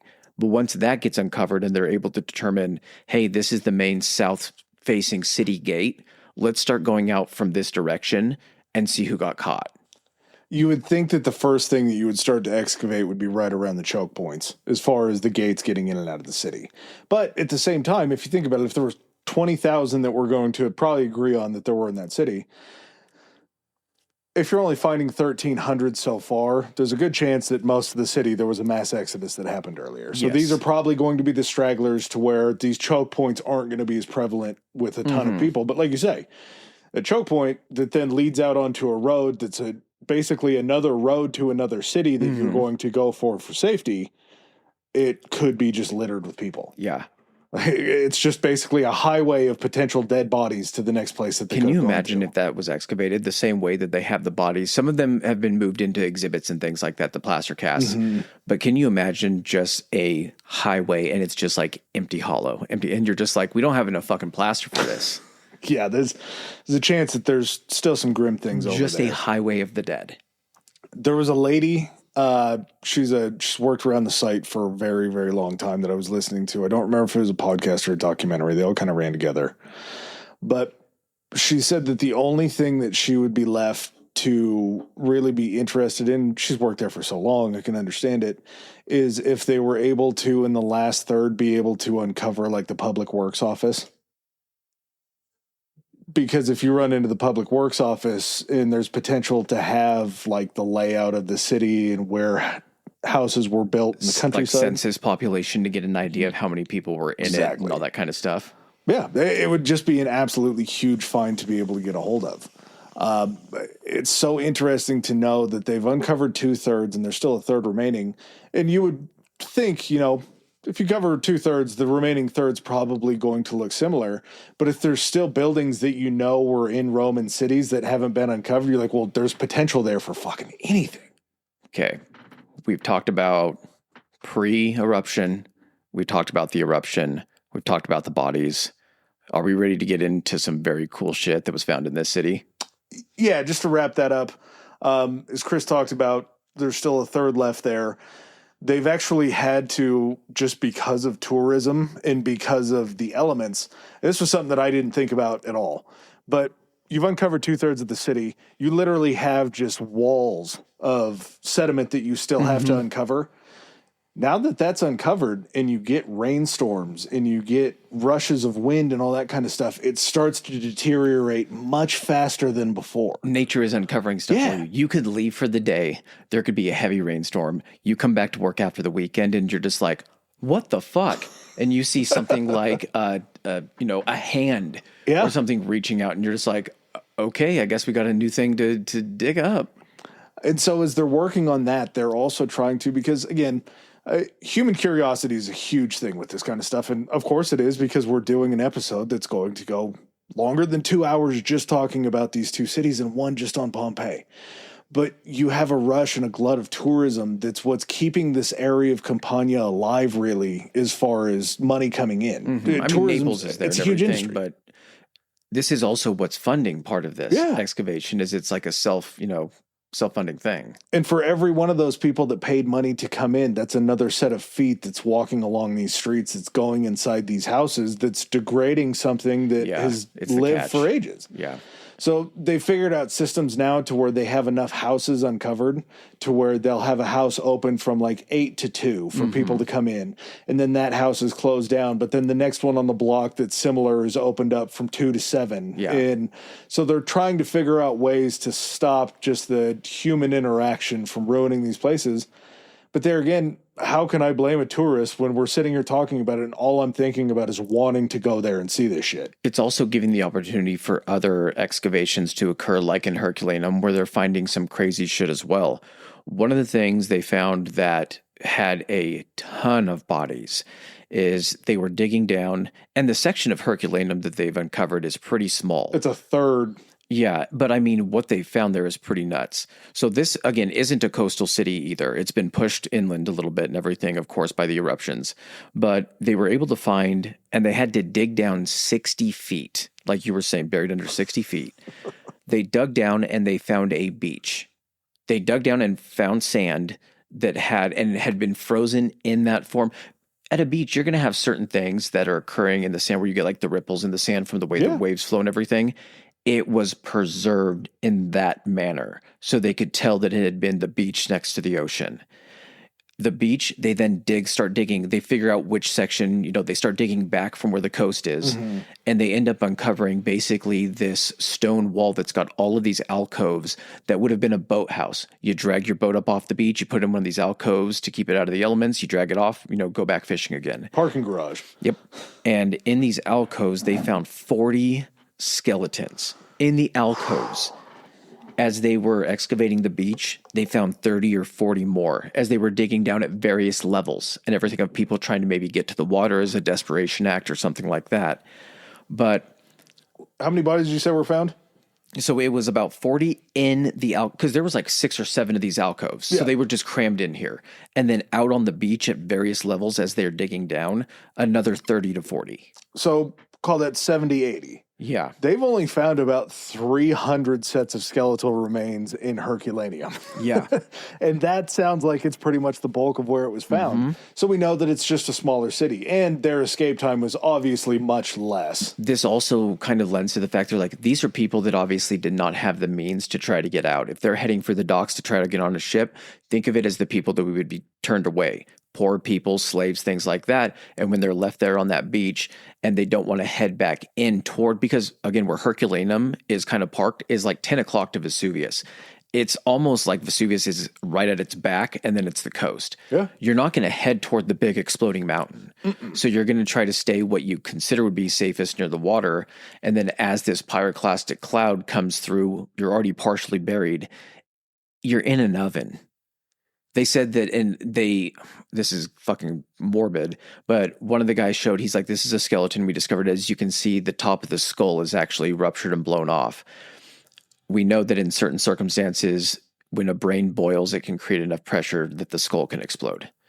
But that just, goes to show the amount of heat. So these people, if they're saying they didn't die with, didn't suffer very much, I kind of believe that more so if that's the kind of heat that they were working with. Again, there's going to be a fraction, a microsecond, regardless of pain and everything. So it's still technically a lie. Yeah. There was also one of the documentaries that I was watching. It was so interesting. There were, I guess, archaeologists that were able to look at skulls and be like, well, this guy was more than likely a gladiator. And then the sword marks. Yeah, he starts pointing to the sword marks that had healed on the skulls. And just so happens that they were found fairly close to the amphitheater. So it kind of makes sense as far as, was he living in there? Because again, and we'll talk about it with some of this graffiti, it wasn't everyday citizens that were fighting in these gladiatorial pursuits. It was slaves. So it was huge. When we were about ready to get into the things that they found that really paint a picture of what this place was like, this place it's a resort town. It is stuff that you come to for leisure and entertainment. It's one of both. You're either pushed into terrible servitude or you're the ones that push the people. If you're willingly coming to this city, you're coming for leisure and entertainment. If you're coming by force, quite the opposite. The middle class in Pompeii didn't really exist. The middle class was very, very low class. Yeah. Middle class was basically free men who didn't have enough money, which I guess is still kind of the middle class. Mm-hmm. All right, so where are you at? The discoveries are so fun to talk about. The square revealed all of this public graffiti that was on the walls. You could tell that it was an area where you had politicians that were down there trying to speak to their people and bark what they wanted to do for the areas. And it's one thing to have buildings. It's one thing to have all of these other artifacts that you're finding, but to have actual written things on walls that you're able to see is incredible. I love this because anytime that we have looked into Rome, the surviving information that we get for how stuff was written, how people spoke, was always done in a way that those things were so important that they were engraved on stone or they were taken care of to preserve them. Which means no one's going to put a fucking fart joke and store it in the Senate, right? They're not going to engrave something on stone or anything like that. Do you get where I'm going on with this? Yeah, not a lot of flowery language from the Pompeians. This is where we get to see, I guess, what they call vulgar Latin, which is more of a commonly spoken, what your everyday person would be speaking like. Because if you go and you read the Declaration of Independence or you read something written by Congress, the wording is so particular, there's no commonality of how people would talk or actually understand. But because this city is frozen in an instant, things like flyers or the like where you would paint a sign or something like that showing, hey, gladiatorial fights, in 2 days or this weekend or something like that. That's still preserved. Yeah. You have instances of graffiti on a wall where someone is just talking shit to somebody else, or another town came in, like a rival town, and tagged a wall like, you guys suck. Our gladiator's going to beat your gladiator. And you have these instances of this stuff all over the city that they're finding. This to me is the most humanity that I've ever heard about the Roman Empire. You hear about how great they were, about how awesome fighters they were, about all the shit that they took over. These were the Romans. These graffiti inscriptions were the Romans. These were the everyday citizens. This wasn't Julius Caesar. This wasn't the high court. This wasn't them waxing poetically about what they see in the stars. This is some guy at 3 o'clock on a Friday that just was angry that he got cut off in traffic in his chariot by somebody else and was like, I'm going to write this dickhead's name on the wall. Do you have some of these pulled up? I have a lot of the how we're going to end it pulled up. Okay. I'll just give you a little taste. So this is stuff that's up and around like the city itself. So one of these was at a bar, and it says, "Weep, you girls. My penis has given you up. Now it penetrates men's behinds. Goodbye, wondrous femininity."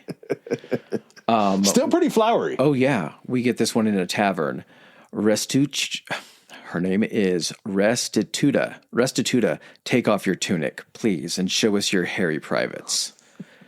We get this one in the bar of Ithactus. I screwed the barmaid. Gladiator barracks. Antiochus hung out there with his girlfriend, Cathera. House of Passius Hermes. Watch it. You that shits in this place, may you have Jov's anger if you ignore this. So basically, hey man, I live here, stop shitting in front of my house. Buddy, as simple as Aphidius was here. Goodbye. The barracks of the Julian Claudian gladiators. Celadus the Thracian makes girls moan. And you know that these are being written by the people that they're talking about it. Except for you got to have the hemorrhoid one. The what? The hemorrhoid one. Yeah, give me just a second. Okay. One, I would assume somebody came into somebody else's house to leave them a little shit talking. The House of Orpheus. I have buggered men. I'm trying to find that one. Oh, there's this one. The Vicolo de Pantera, the House of the VB Merchants. Antimedes got me pregnant. That was the first Maury Povich episode in history was Antimedes got me pregnant on the wall. You are not the baby's father. That's, yeah. Oh my God. Do you have the one about the hemorrhoids? No, I heard it a couple of times. Found it. In the Basilica, no less. Oh, yeah. So in the court of law. Chie, I don't know how that would be pronounced. Chi? I hope your hemorrhoids rub together so much they hurt worse than when they ever have before. Just slight digs. Just little slight shots that we're taking. In the Basilica, this just seems like probably like an old Greek or Roman proverb.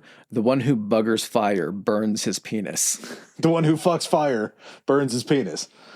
Yeah, it's incredible to see just the daily lives of how this stuff is going on. And it makes me wonder too, like, if we were ever to get super volcanoed, we'll probably be in a Pompeii region. As far as probably not hit by the lava. So basically people are going to pull up our search histories or our feeds or whatever and try to search through it. Well, if you think about like the alleys that are graffitied on, or like they find a train and all these train cars have this graffiti, that's what's going to be left for us. Or from Unless us. they find the other alleys that people pay to have like insanely good artwork done on, like they're trying to do now. And it's just like, oh my God, these people were really cultured. They're like, no, actually, if you look at all the railway cars, they just have dick written on them or something. Yeah, maybe those will be the frescoes of our time. Or the ones that people have paid dicks? to do. Yeah, we'll get to that. Well, the dicks, potentially. We'll get to that. The dicks apparently are the thing that lasts through the through the history ages. the best. Wildly enough, there was a villa, or we'll start with the bakery. So there was what they considered probably a slave bakery that was found. And as they unearthed these ovens and they opened up the ovens, they found carbonized loaves of bread that had been loaded up that morning. I want to tell you fuck off, but I have seen them. Yeah. And just the fact, 2,000-year-old bread. I'm not saying it's edible. It is baked the fuck out of it. It's basically a diamond. It's bread diamonds because it's been carbonized. But it's exactly how it was, including the baker's fucking fingerprint. Pretty wild. Almost as wild, there was a villa that was found with a vase that was full of eggs. All of the eggs are still completely intact. They're just cracked. So they were hard-boiled, essentially, to the point of just turning into little rocks. But they're eggs. They were actual legitimate eggs that had probably been collected that morning, that week, something like that somebody was about to start going in and cooking with. Yeah. Just incredible, these finds that they make. And this one, I mean, Chris was just talking about this, and he was using this word for this place pretty, like, we know them today. I mean, they're just bars. Bars are everywhere now. Yeah. But to be able to find full renderings of these things and full examples, there was a bar that was found. This shit blows me away. They found pots in the back where the kitchen was that were buried into the ground, which means they had to be insulated to be buried into the ground. And they found remnants of cooked dishes that were inside of them. So they had bars and restaurants that were serving hot meals to people. Oh, buddy, they were called thermopolium. It was Roman fast food, Greek fast food, whatever you want to call it. They had prepared food, like you said, displayed in jars. Now, the way I'm seeing it in my head and the way you described it, I think of like a fucking Panda Express. Yeah. Or like a Costa Vito where you are just watching, the food is already made in front of you and you're picking out what you want. Fuck Henry Ford in the assembly line. He wasn't the first one to do it. It was the Roman hot foods. It makes so much sense. There is rhyme to this reason, and it's nuts to think about. During the excavations for these places, because there was a lot of people living in more of the poorer neighborhoods, the smaller places, a kitchen is a luxury. Not every place has a kitchen, but you still have to be able to cook or eat cooked food. They had a bunch of these thermalopiums around. They said up to 80 of them have been found in one degree or another, larger, smaller, however you want. But because poor families or the majority of people wouldn't have kitchens, this is where they ate out. These were places they could just go grab a quick bite to eat. As they were leaving work to bring home food to their families, they would stop in at these places and basically get takeout. And as the exact opposite nowadays, it's, the rich dine out, the poor dine in. It was the inverse. The rich would have slaves working for them and everything. They would make all these fine meals and they would have people come over to their villas and their homes. That was the sign of opulence. Going out is what the poor people did. So there had to be these places where, like you just said, dude, prepared food that you're sitting there and like, I'll take some of that. And they were like, and we could tell to some degree, like what kind of meat was in there because there were certain bones that had been in there from cooking stews and broths and things like that. But just to think that they had the forethought to be like, we have to keep this warm somehow. Well, we can use the ground to insulate these pots back here and then we can bring them back out onto the table. Fuck that, buddy. If we're going to talk about it, let's talk about the public baths. Because it's the same type of principle there. Well, we'll talk about the public baths now. We'll talk about the private baths in a little bit. Public baths, so bathing was kind of a daily thing, or was promoted to be a daily thing in Pompeii. Usually you would work in the morning and then you would go for a soak in the afternoons. Sometimes these public baths were hour-long affairs, and it's not that they were just a pool, a hole in the ground filled with water. These were large baths. I mean, they varied in size depending on what your level was as far as cost. If you were rich enough, you didn't go to public baths. You had private baths in your house. It was a sign of standing. These public baths were they were spas, basically is what they were. And depending on what you could afford, you could access different things. I want to say the largest one was named after that town. It was called the Stabian Baths. They had a men's side and a women's side. They had cold tubs, things that would operate as saunas, and it was all heated by underground heat that they were able to use kind of like cisterns and everything to have hot water, lukewarm water, cold water, and would have basically these different rooms that you could use. There were, I want to say, walking in, there were different rooms that almost looked like not locker rooms, but like a sitting room that you would just be sitting there chilling out in your robe or your towel. The colors that are still preserved on these walls, you look at the one, I believe it was on the men's side, and it's this vivid sky blue. Like of course, like you're walking in and it looked like it probably had like clouds and shit painted on it. And then you go over to like what the women's sitting room, and it's this larger room that is like a very dark maroon or like kind of a fading red, but you see intricately carved like little columns into the side of it. They took their bathing seriously. Yeah, I mean, do we want to talk about the dark side of this? I mean, you can. So most of these baths didn't have flowing water to them, which meant that these baths were being filled probably once a day. Mm-hmm. So if you're running through 1,000 dirty Pompeians, you would rather be number 2 or number 3 as opposed to 9,998 or 999, because you're going to be floating around in the same hot water soup that everybody else has already come and bathed themselves. That's when it came into play how quickly you got your work done. Mm-hmm. You go get your work done for the day, you get to be one of the first people at the baths. And as soon as you show up, you ask how many other people have been here. But it was nuts, the detail that they were able to determine, because like you think of like a Roman public bath, it would just be you think of a local swimming pool, something like that. They were able to nail down and be like, yeah, this is a very big like area that this covers. Here's the men's entrance. They had the atrium where they first go in there. Mm-hmm. Then they had the next room where they were going to disrobe. Then they had all these other separate rooms. And you're just kind of like, yeah, it's a modern day spa. Which is hilarious to have all of those rooms, because at the end of all those rooms that you're given for quote unquote privacy, mm-hmm. you're just going to go get naked and go sit out in the bath with everybody else. But like you're not switching on to swimsuits. There weren't as many people and you were indoors, so it felt fancier. But if you need a dressing room to get undressed just to go out and be naked with everybody else, is it you consider more proper to disrobe, not in front of people? If you had paid for it, I think there was some degree of dignity to it. I guess there is a level of service. I guess you paid so you get to get naked too. I wonder how high the walls were. Like, were there perverts that they had to continuously... No, roofs, dude. Everything was roofed. Okay. All of it's still covered. Dude, the roofs are still there. These weren't like the thatched roofs. Yeah. These were literally stone roofs. Yeah, just...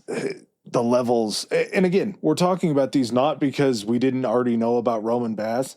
These are basically the time capsule to be able to see what a Roman bath looked like in 79 CE. And not just that, you're not just walking into a structure where it's just smooth, monotonous, the same walls with nothing on them. Mm-hmm.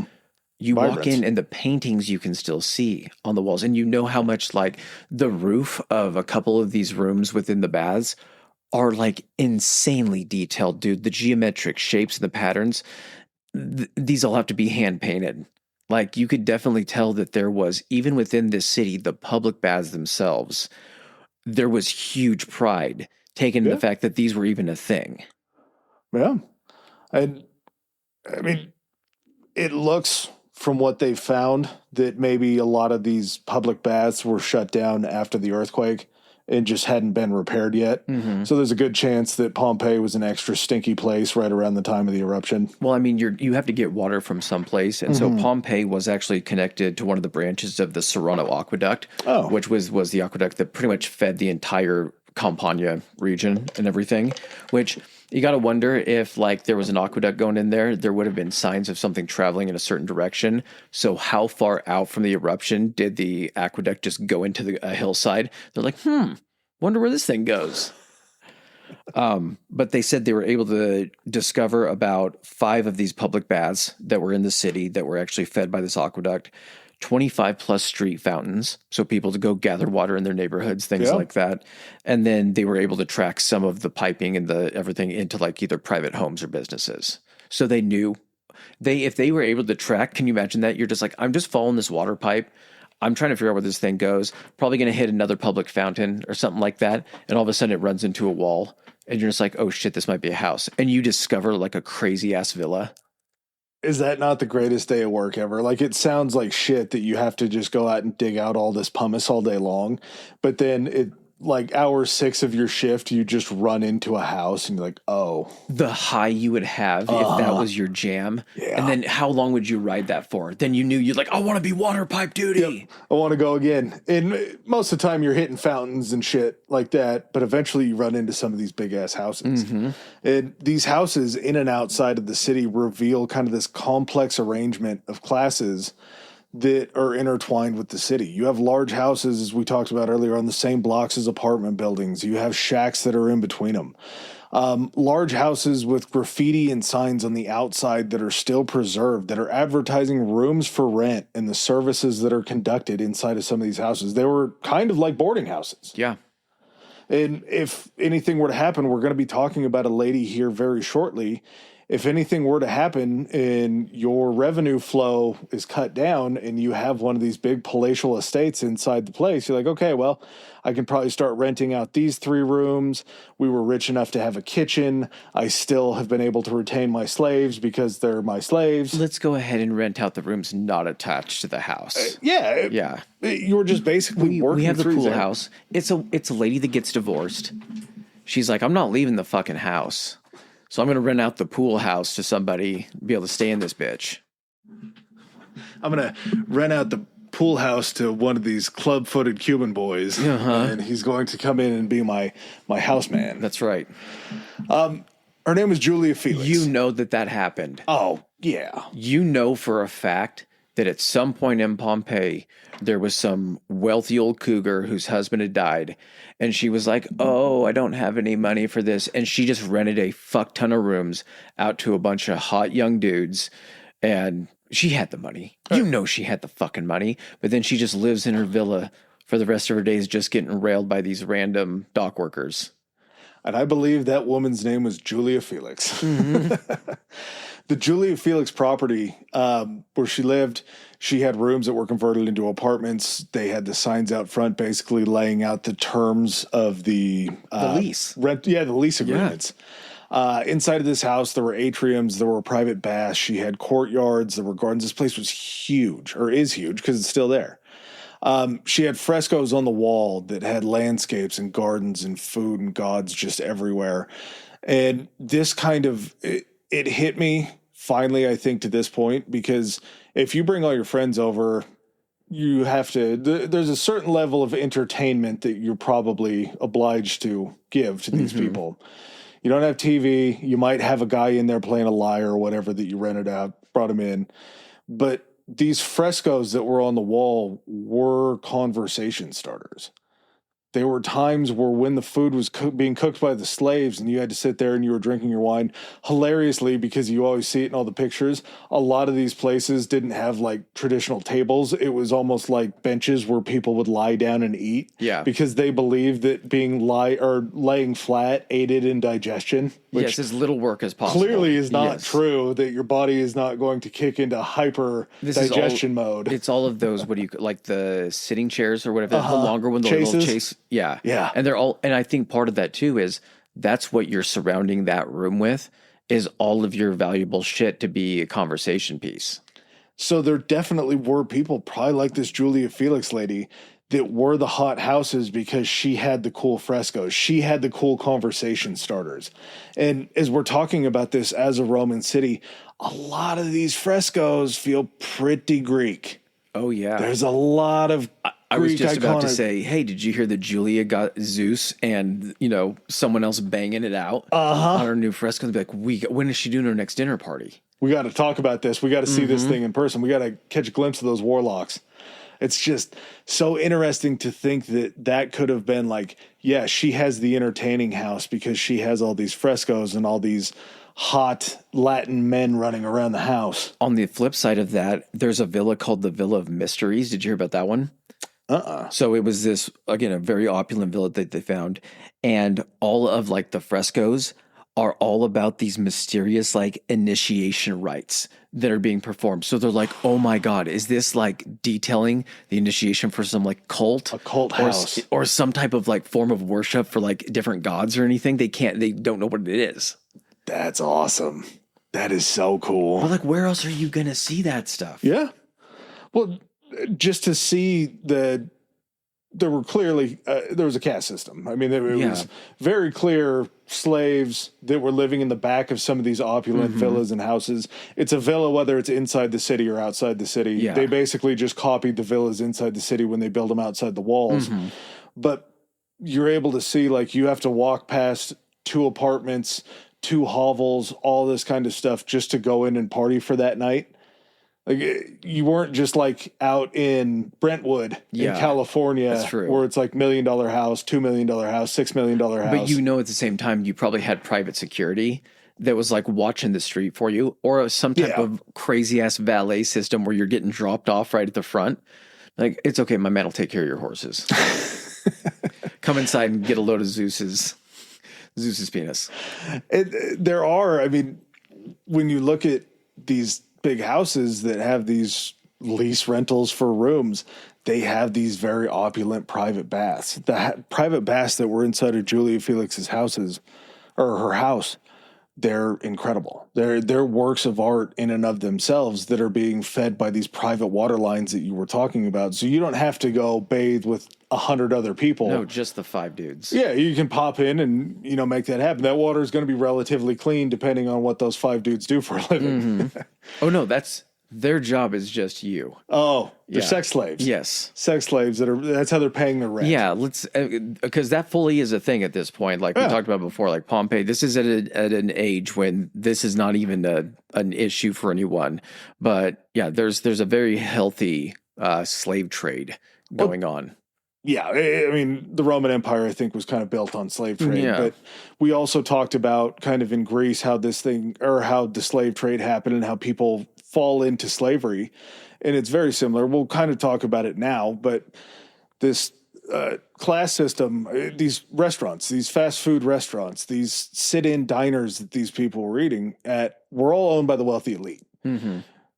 But then there's a level of freemen that are running these. Yeah. And in order to run these correctly and well enough to not get killed by the people that own them, you have to be able to read. You have to be able to do math. So there's a level of literacy of these people that are running these restaurants. While they're not the wealthy elite, there is a class of people that are literate outside. It's a merchant class. Basically, you have a merchant class. So you have kind of this built-in system where you can look at it and be like, okay, well, it serves lower levels of society that may not be able to read and write and do this kind of stuff. But you have people running the ancient cash registers that are able to do the math correctly to be able to pay for what they need. And then they could potentially be going back to a house without a kitchen, so they're taking to-go plates of whatever's left over when they close to go home and eat.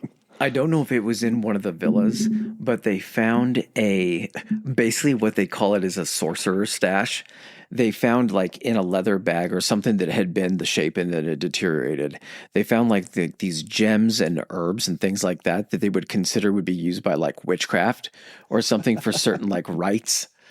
So they like even that kind of stuff, like that could have been just hidden randomly in someone's house, or it could have been from the House of Mysteries or something like that where they were praying to pagan gods or some shit. You're just running away from the town and you look back and you see how buried it is. You're like, thank God nobody's going to find my stuff. That seems like orgy stuff to me. And I don't think that we can skip over that part because that's a very healthy part of Pompeii, obviously with what we're going to talk about. There had to be crazy villa orgies happening all the time. That's where all the pillows were needed. That's right. That's why there was an abundance of pillows. A cushion for every citizen. A cushion for all the pushing going on. We got to talk about it because we talked about it a little bit earlier and kind of teased it. One of the oldest surviving Roman amphitheaters. This thing is 443 feet or 135 meters long, 341 feet or 104 meters wide. It was called the Spectacula. That's got to be where we get the word spectacular, right? I would think so. Spectacular, judging by you hitting me with that domicile fact earlier, spectacular and spectacular have to be similar. This thing held about 20,000 people. And again, we see the higher classes having these lower private entrances for them to be able to get in. And then you have the kind of middle class people. Again, the slaves were the entertainment. So the kind of middle class poor that were filling up the higher seats.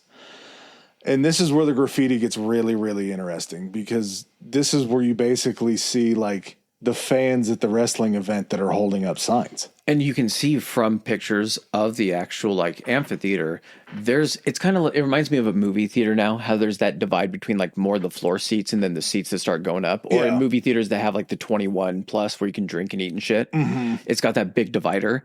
There's definitely that about the first 5 or 6 rows up. Yeah, there's a wall to separate the rich people from the poor people. From the riffraff. Yeah. And then there's a giant wall on the outside of it as well. Yes. It's just this massive area. Which means there was probably stuff built upon that. Oh, yeah. Yeah, those seats go all the way up to the top of that wall. I mean, you can see kind of where the steps are that lead down into it.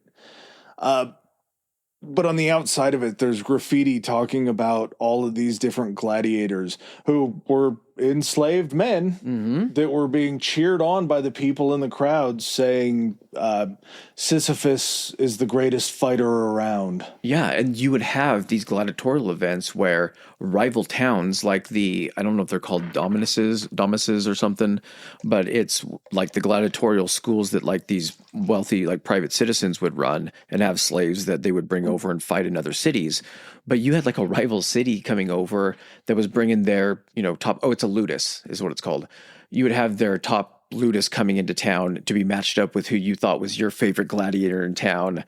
And you would have shit talk on like the graffiti that you were talking about, like this guy's going to beat this guy, or if our guy killed your guy, we tagged it on the way out of town that, our guy was victorious.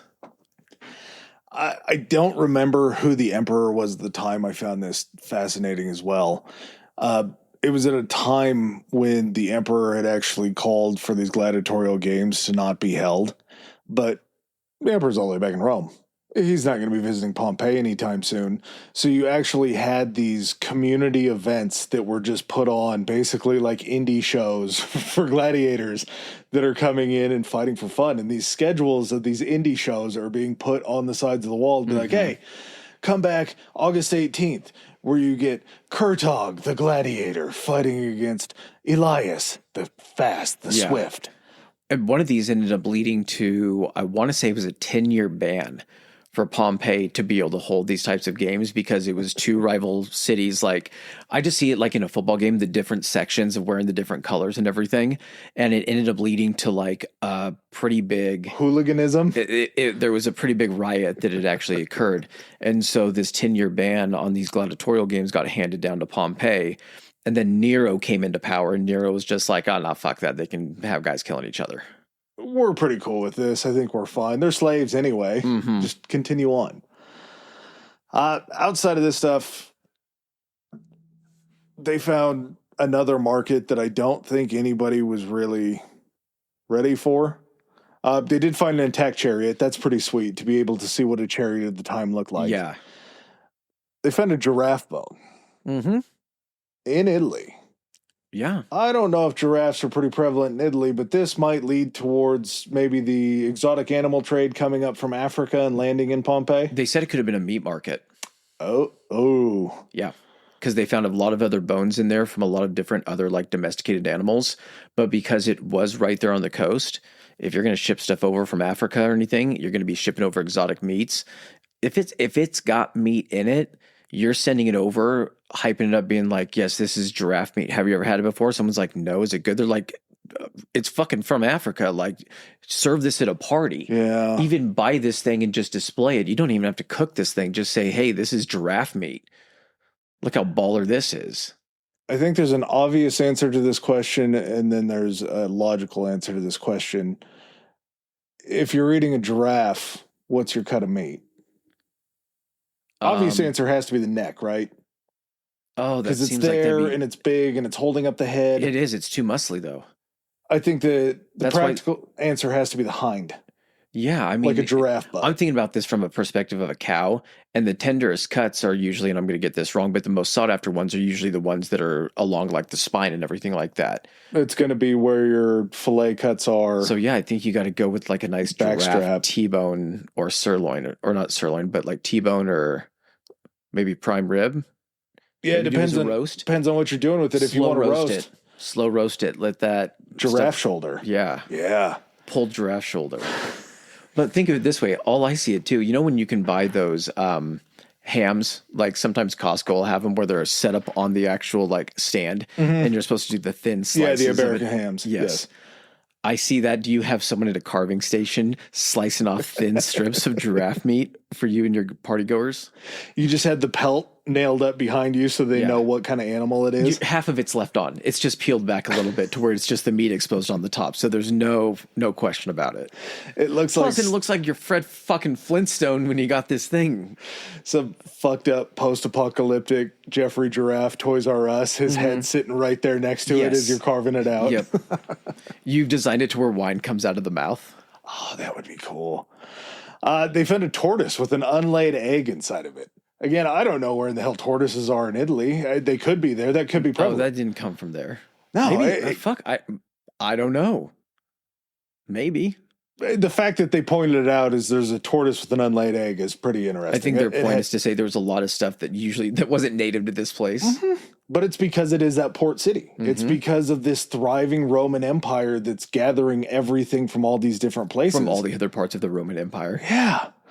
The other one that was pretty sad was they found a dog that was on a lead out in the square that had been left. That's a bummer. Yeah. I don't need to see it. But also sort of interesting that they domesticated dogs for just house pets at that point in time. And they had a place where it was okay just to put your dog on the collar to like hold it up to where you went and got a whatever. Yeah, or they had bars where you could go out and sit on the patio and you could tie your dog up and he'd have a little water bowl out there too. I was going to say, was there a small ceramic bowl next to him? Now I think we got to get into the two big money things that they found. If you've listened to this podcast for long enough, I feel like as soon as you hear us start to talk about this, you're going to be like, yeah, that's where these two guys are going. Maybe the most abundant thing that they found inside of Pompeii was just dicks. Bodies and dicks. And not dicks attached to the bodies. No, except for that one guy. And not dicks in the sense of they just found a bunch of severed penises everywhere. Just phallic symbolism covers Pompeii. Dicks were found everywhere. They were scrawled on walls. They were above door frames like horseshoes for good luck. Stone dicks were found carved into roads as markers that may have potentially been leading to different places in the city. They were road marks. So a relief is something that's carved into the stone. What's the inverse of that? Where you carve the stone around it to make the shape.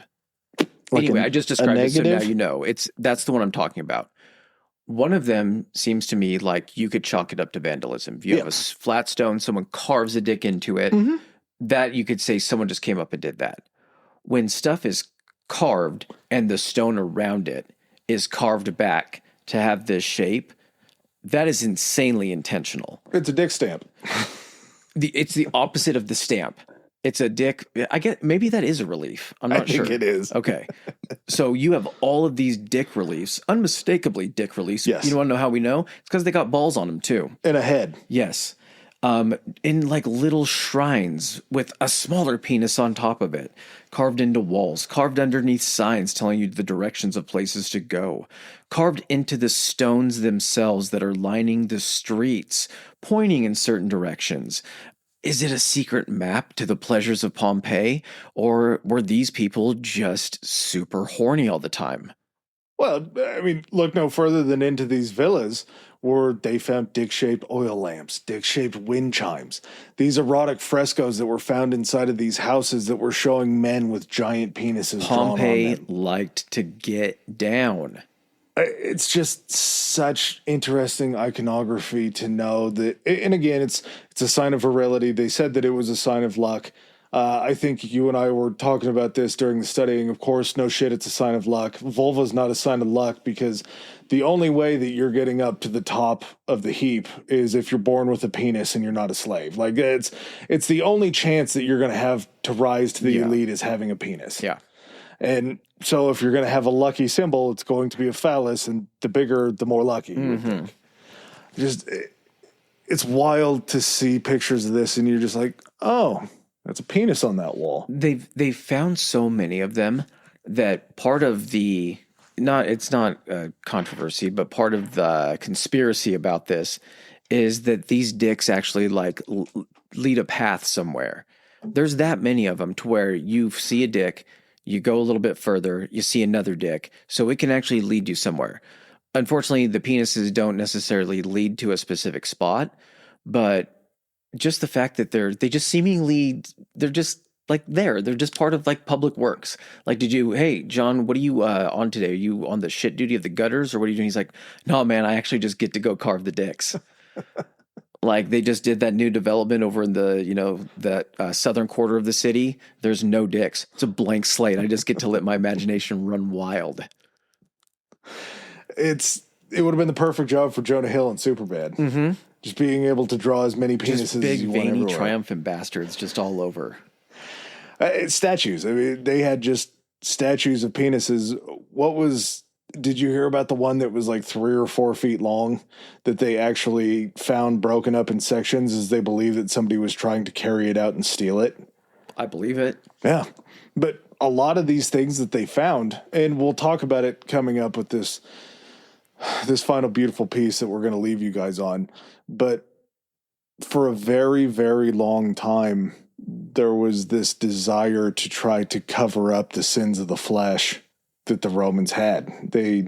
As they would find these penis pieces, they would put them in storehouses and not really talk about them because during the time that a lot of this excavation was going on, the church was so prevalent that they had to censor a lot of things to try and make it look like maybe that Romans were a little bit cleaner. There was a secret sex culture. And I think this town was kind of a place, I'm just spitballing here, but based upon the decor, this either says 2 things. It's either that this was just like, Pompeii was like the pervert paradise. Vegas. Yes.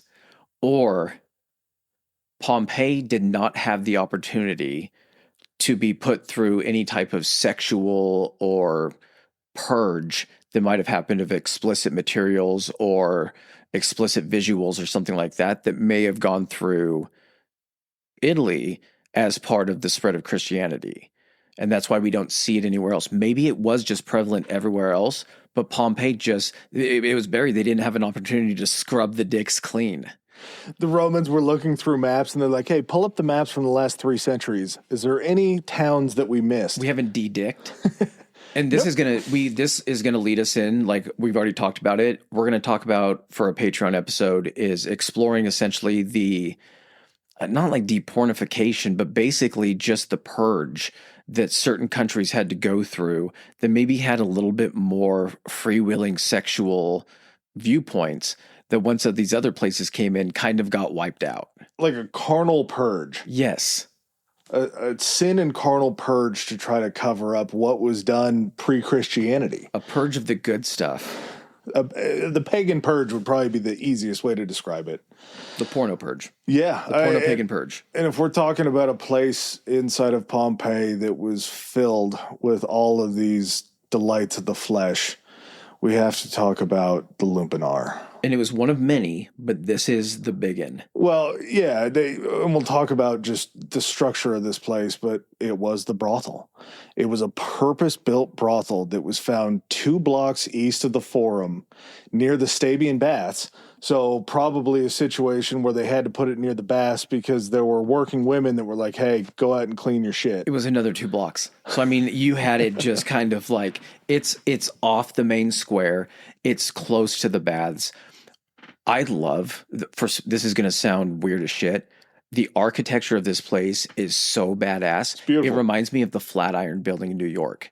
So the Flatiron Building, if you've seen anything like shots of New York, it's the one that's kind of triangular shaped where the 2 streets split around it kind of in a Y. Mm-hmm. So this is kind of the same way the street splits in a Y. And then you just have this building in the middle that's 2-story. Used to have like a wraparound balcony on the 2nd story. And this is the main town place to get your freak on.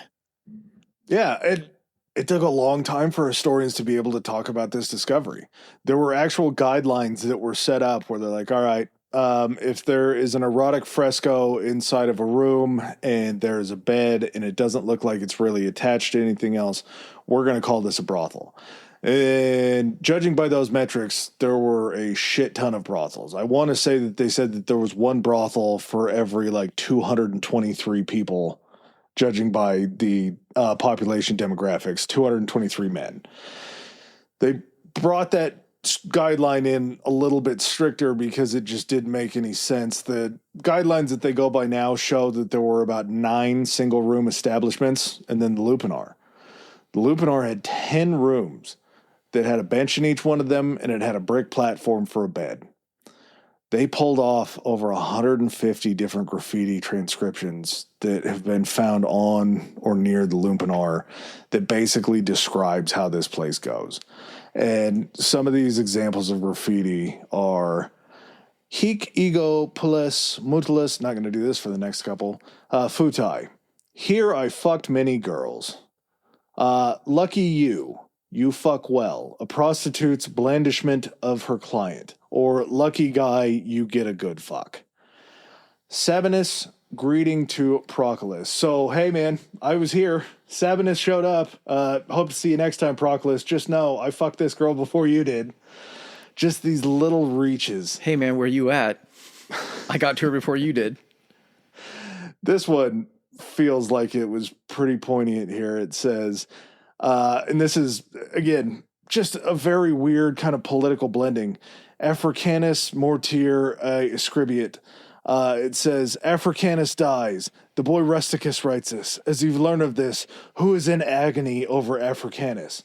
Nobody's in agony over Africanus here because they're all going in to get their nut off. Nobody cares about the political assassination that happened somewhere else. This is a place that we're going to go in and have some fun. This is like the guy outside of Planned Parenthood. And it was just like, get the fuck out of here. Enough, man. We don't need this. Then you get, I would call this a compliment for maybe one of the working women there. Mola is a fuckstress. I showed that one to my wife, and she's like, are you going to start calling me that now? And I'm going to be like, I don't know. Mola's got some big shoes to fill. When you walk into this place, so you walk in and then probably about, what would you say, maybe 8 foot? That's where the frescoes are. Inside the entry, yes. And the frescoes that are near the door are going to be more censored clothed. There's going to be coverage over nips and puss. So you don't see it while you're coming by, or if this is the wrong place and you just peek your head in, you're not going to see the real hardcore stuff. The ones they were able to see, though, there are frescoes of basically like Kama Sutra stuff.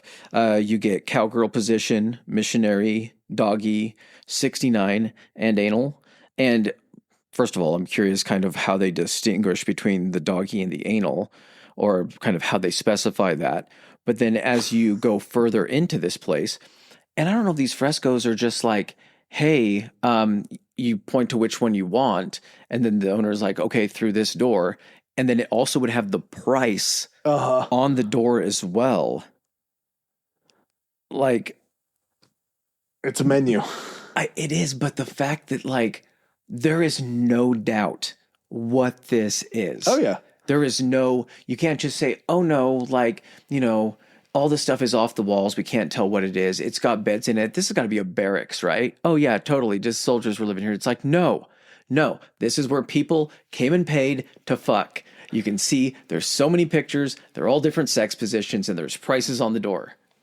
Well, and it is something too nowadays that if you walked into it and didn't know that you were walking into the Lupinar, and you're looking around, you're like, okay, well, there's bedrooms in here. This must be some kind of an apartment. And you're looking around, you're like, oh, there's art on the walls. And you look up, you're like, we're in a brothel. Yeah. That's what this place is. That's why those pictures are up there. This isn't even a men's club because there's too many rooms back there. This has to be a whorehouse. There's also kind of some interesting, and I love this because it's just so stupid. There were wall texts that read, Fortuna sucks. And the scholars that were looking at this speculate that this graffiti had to be written by a woman because she describes the active position of sucking. So not like we would see it in a normal day where it's like Bob sucks or something like that is like a dig at Bob. The reason that they can distinguish this as a woman kind of advertising her services is because there's another Roman word called arumer, and arumer literally translates to mouth fuck. And this is a verb that's used by the male clients to express the activity of being sucked, to be filleted. So this was her, I don't know if the right word is syntax. Sir, what can we do for you today? Well, I heard a little rumor that you guys were up to something in here. Wink, wink, nod, nod. It's just incredible to look at how this whole Makes entire that place ran. Adele song "Rumor Has It" a little bit different, doesn't it? Hello. Rumor has it. Throughout this entire place, there were certainly female clients. There were certainly female workers. There had to be a majority. There were also, by all Roman means, there were definitely males that worked inside of this establishment as well.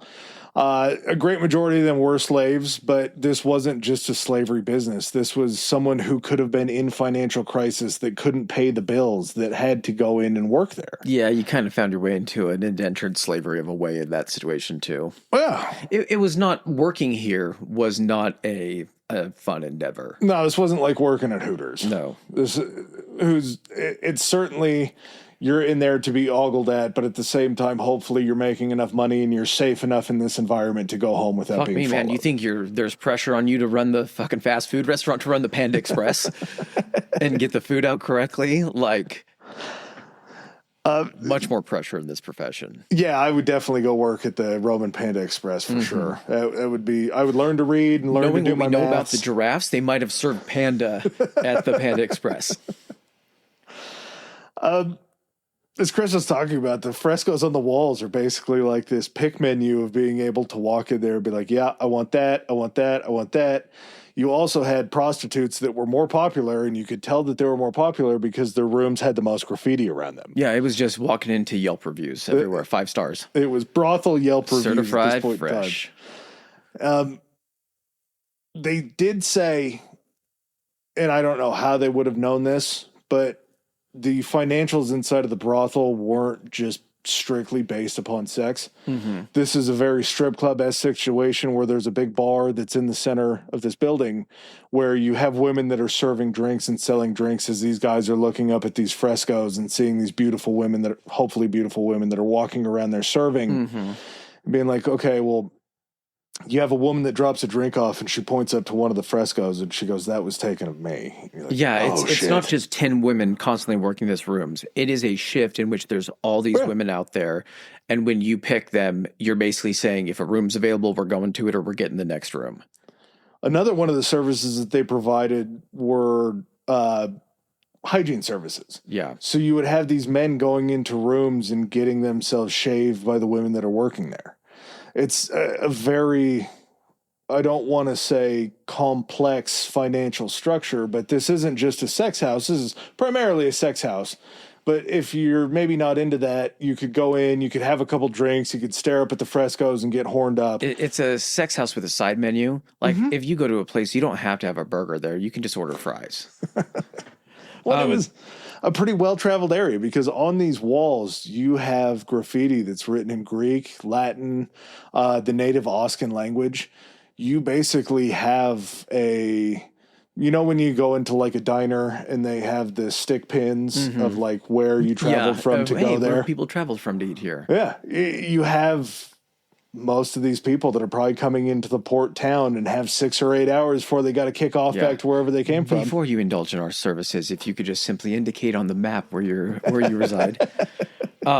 They also, so the word lupanar, it actually means wolf's den. And then they would call the women here that work she-wolves. Hilarious. Yeah. I don't like the Hitler. Maybe Hitler didn't know what it was when he co-opted it as the wolf's den. The Wolf's Lair is just a Roman brothel. Every time he invited Mussolini there, Mussolini just got a little chuckle out of it. You know what this means, right? He showed up and he's just like, where are the girls, man? He's like, oh, you didn't know what that was? Okay. Nothing but dudes here. Okay, I see what you're into, Adolf. A lot of Hitler youth around. I'm sure there was. But it's such a perfect episode to do. Well, one thing, too, and even just the small things they discover, apparently Pompeii had great dental. Really? Because of their like diet being close to the sea, Oh. because of the presence in the drinking water and high fluoride, because of the volcanic area and everything like that, they actually had, because these skeletons are pretty well preserved. They're able to tell they have actually pretty decent teeth. It is the largest. I'm pretty confident saying that. So it is the largest archaeological dig currently in existence. And it's sort of one of those things because we've done the civilizations in South America where you have situations where these towns and these cities, these mega cities that were built in South America had to be found again, but they had to be found again because nature just took them back. Over hundreds of years, you had vegetation growing over everything. And even in that situation, the reason that there's vegetation is because those towns were abandoned. The reason those towns were abandoned is because they were sacked and destroyed, most likely by conquistadors or something like that. So there's still this period of time between the downfall of these cities, so many of them that we've discussed, where disease is introduced, there's a plague, something happens. The cities themselves, even while people are there, are going to be not as well maintained because there's not as many people. When they finally have to just be abandoned, they're still exposed to time until Mother Nature can then kind of like seal them up. And even in that situation, that's a destructive thing in itself, is all of the trees growing there. We have just a very, very unique situation with Pompeii where it is like, hey, how it was in 79, CE, that's how we're kind of looking at it at this point. We're not having to imagine what might have been on here. We're not having to try to recreate this stuff. Any recreations that we're doing are based upon what we can actually tell this thing look like because we're staring right at it. So it's such a unique thing. And I knew the story of Pompeii in the sense of like, hey, this place was a city that was taken off the map by a volcanic eruption. That seemed cool enough. But all the stuff after the fact of why it's so well known, of saying, yeah, but it got taken out. And the reason we can tell what happened when it got taken out is it's still here. I knew about Pompeii kind of. You were talking about the film. I remember there being a film. I'd heard about it. I had seen the guy that got caught with his dick in his hand. I had a pretty well understanding of what Pompeii was. I don't know if that made it into the movie. Sometimes if we do topics that have adaptation, I'll watch it. They're normally just horrible. This one, I was like, I'm going to watch like a scene and then make my call off that. And it does the classic thing like they do with Pearl Harbor. It's got a blended love story in there. And listen, I don't blame Kit Harington for how horrible this movie is. You even pointed out it was like $100 million budget. It made $30 million at like release, or its box office was. Total. Listen, Kit, this goes directly out to you, my man. Listen, you were just hot off of like 3 seasons of Game of Thrones. You were in demand. Studio was probably like, hey, how would you like to be the lead in this? No second fiddle to all these other actors. To Dinklage, you can step out from Pete Inc. and we're going to pay you a ton of money. It's going to be a historical epic. It's Pompeii. He was like, yeah, fantastic. Kit didn't make a lot of movies after that. He just kind of stayed with Game of Thrones. Turns out it could have been Vesuvius that ended his movie. Much like the city of Pompeii, it was kind of it was a metaphor in itself. But Kit, I don't blame you. I respect the move. I know what you did. It's not your fault. Everybody's got to have a money grab. Yep. But I knew of Pompeii. I knew of Vesuvius. I didn't realize that those two things were so interconnected. And then we did get an email from a listener about Herculaneum. And I had no idea what in the hell Herculaneum was. So I threw it into Google like anybody else would as I'm reading through this email. And I see that Herculaneum was buried by Vesuvius. I was like, oh, shit. So that's what happened from Vesuvius happened. And then I read maybe 2 or 3 lines later, and I thought, oh, shit.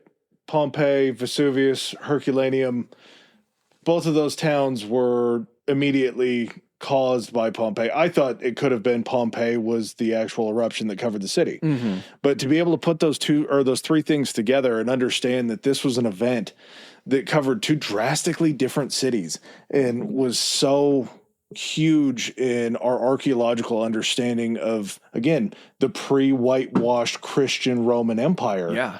That it opens up all these doors to seeing it and thinking, okay, well, even though we're 2,000 years removed, a little less from these people, to see that there's still graffiti on the streets. They were so much more like us. It humanizes an entire like historical like degree of people that you're like, did everyone just speak like these motherfuckers in the Senate when they're giving these proclamations? Did everyone speak like Socrates? You're like, no. People just spoke and did shit like people do in normal society. It's just we only have record of the stuff that was, it's not worth putting down like she's a fuctress. That goes great on a wall at a brothel, but no one's going to write that down in a book and then make sure that book stays safe for all eternity. That I think is one of the coolest aspects, is being able to take a peek not only into what the daily life was, but like the daily like attitude of a person or like the mentality of someone living in Pompeii was. Yep. This is finding out that Shakespeare threw the C word into some of his writings. Like, yes. It's a nice little, hey, they were like us too still. All right, man. You got anything else? I wish there were more of these that we could dive into, and I'm sure there are a couple more, but I don't think anything's going to live up to Pompeii and Herculaneum. You got to imagine the slogan of this place, Vegas, Sin City. This had to be get laid in Pompeii. Yeah, it sounds right. It sounds good. Everything stays. What happens in Pompeii stays in Pompeii. Except syphilis. That'll follow you back to wherever port you're coming from. Yep. All right, guys. Well, thanks for joining us on this episode, and we'll catch you on the next one. Peace. All right, ladies and gentlemen, thanks for joining us for another episode. If you like what you heard, hit that subscribe and like button. Follow us. If you didn't like what you heard, still hit that anyway, because we'll probably cover something in the future that you do like. Please follow us on our social media. Adam, hit him with it. Our Instagram is historically high pod, historically high pod, and we are on Twitter at historically high. That's historically HI. All right. And if you guys want to send in any feedback, suggestions, hit us up on those two, or you can even do it on Gmail. It's historicallyhighpodcast@gmail.com. Thanks again. Peace.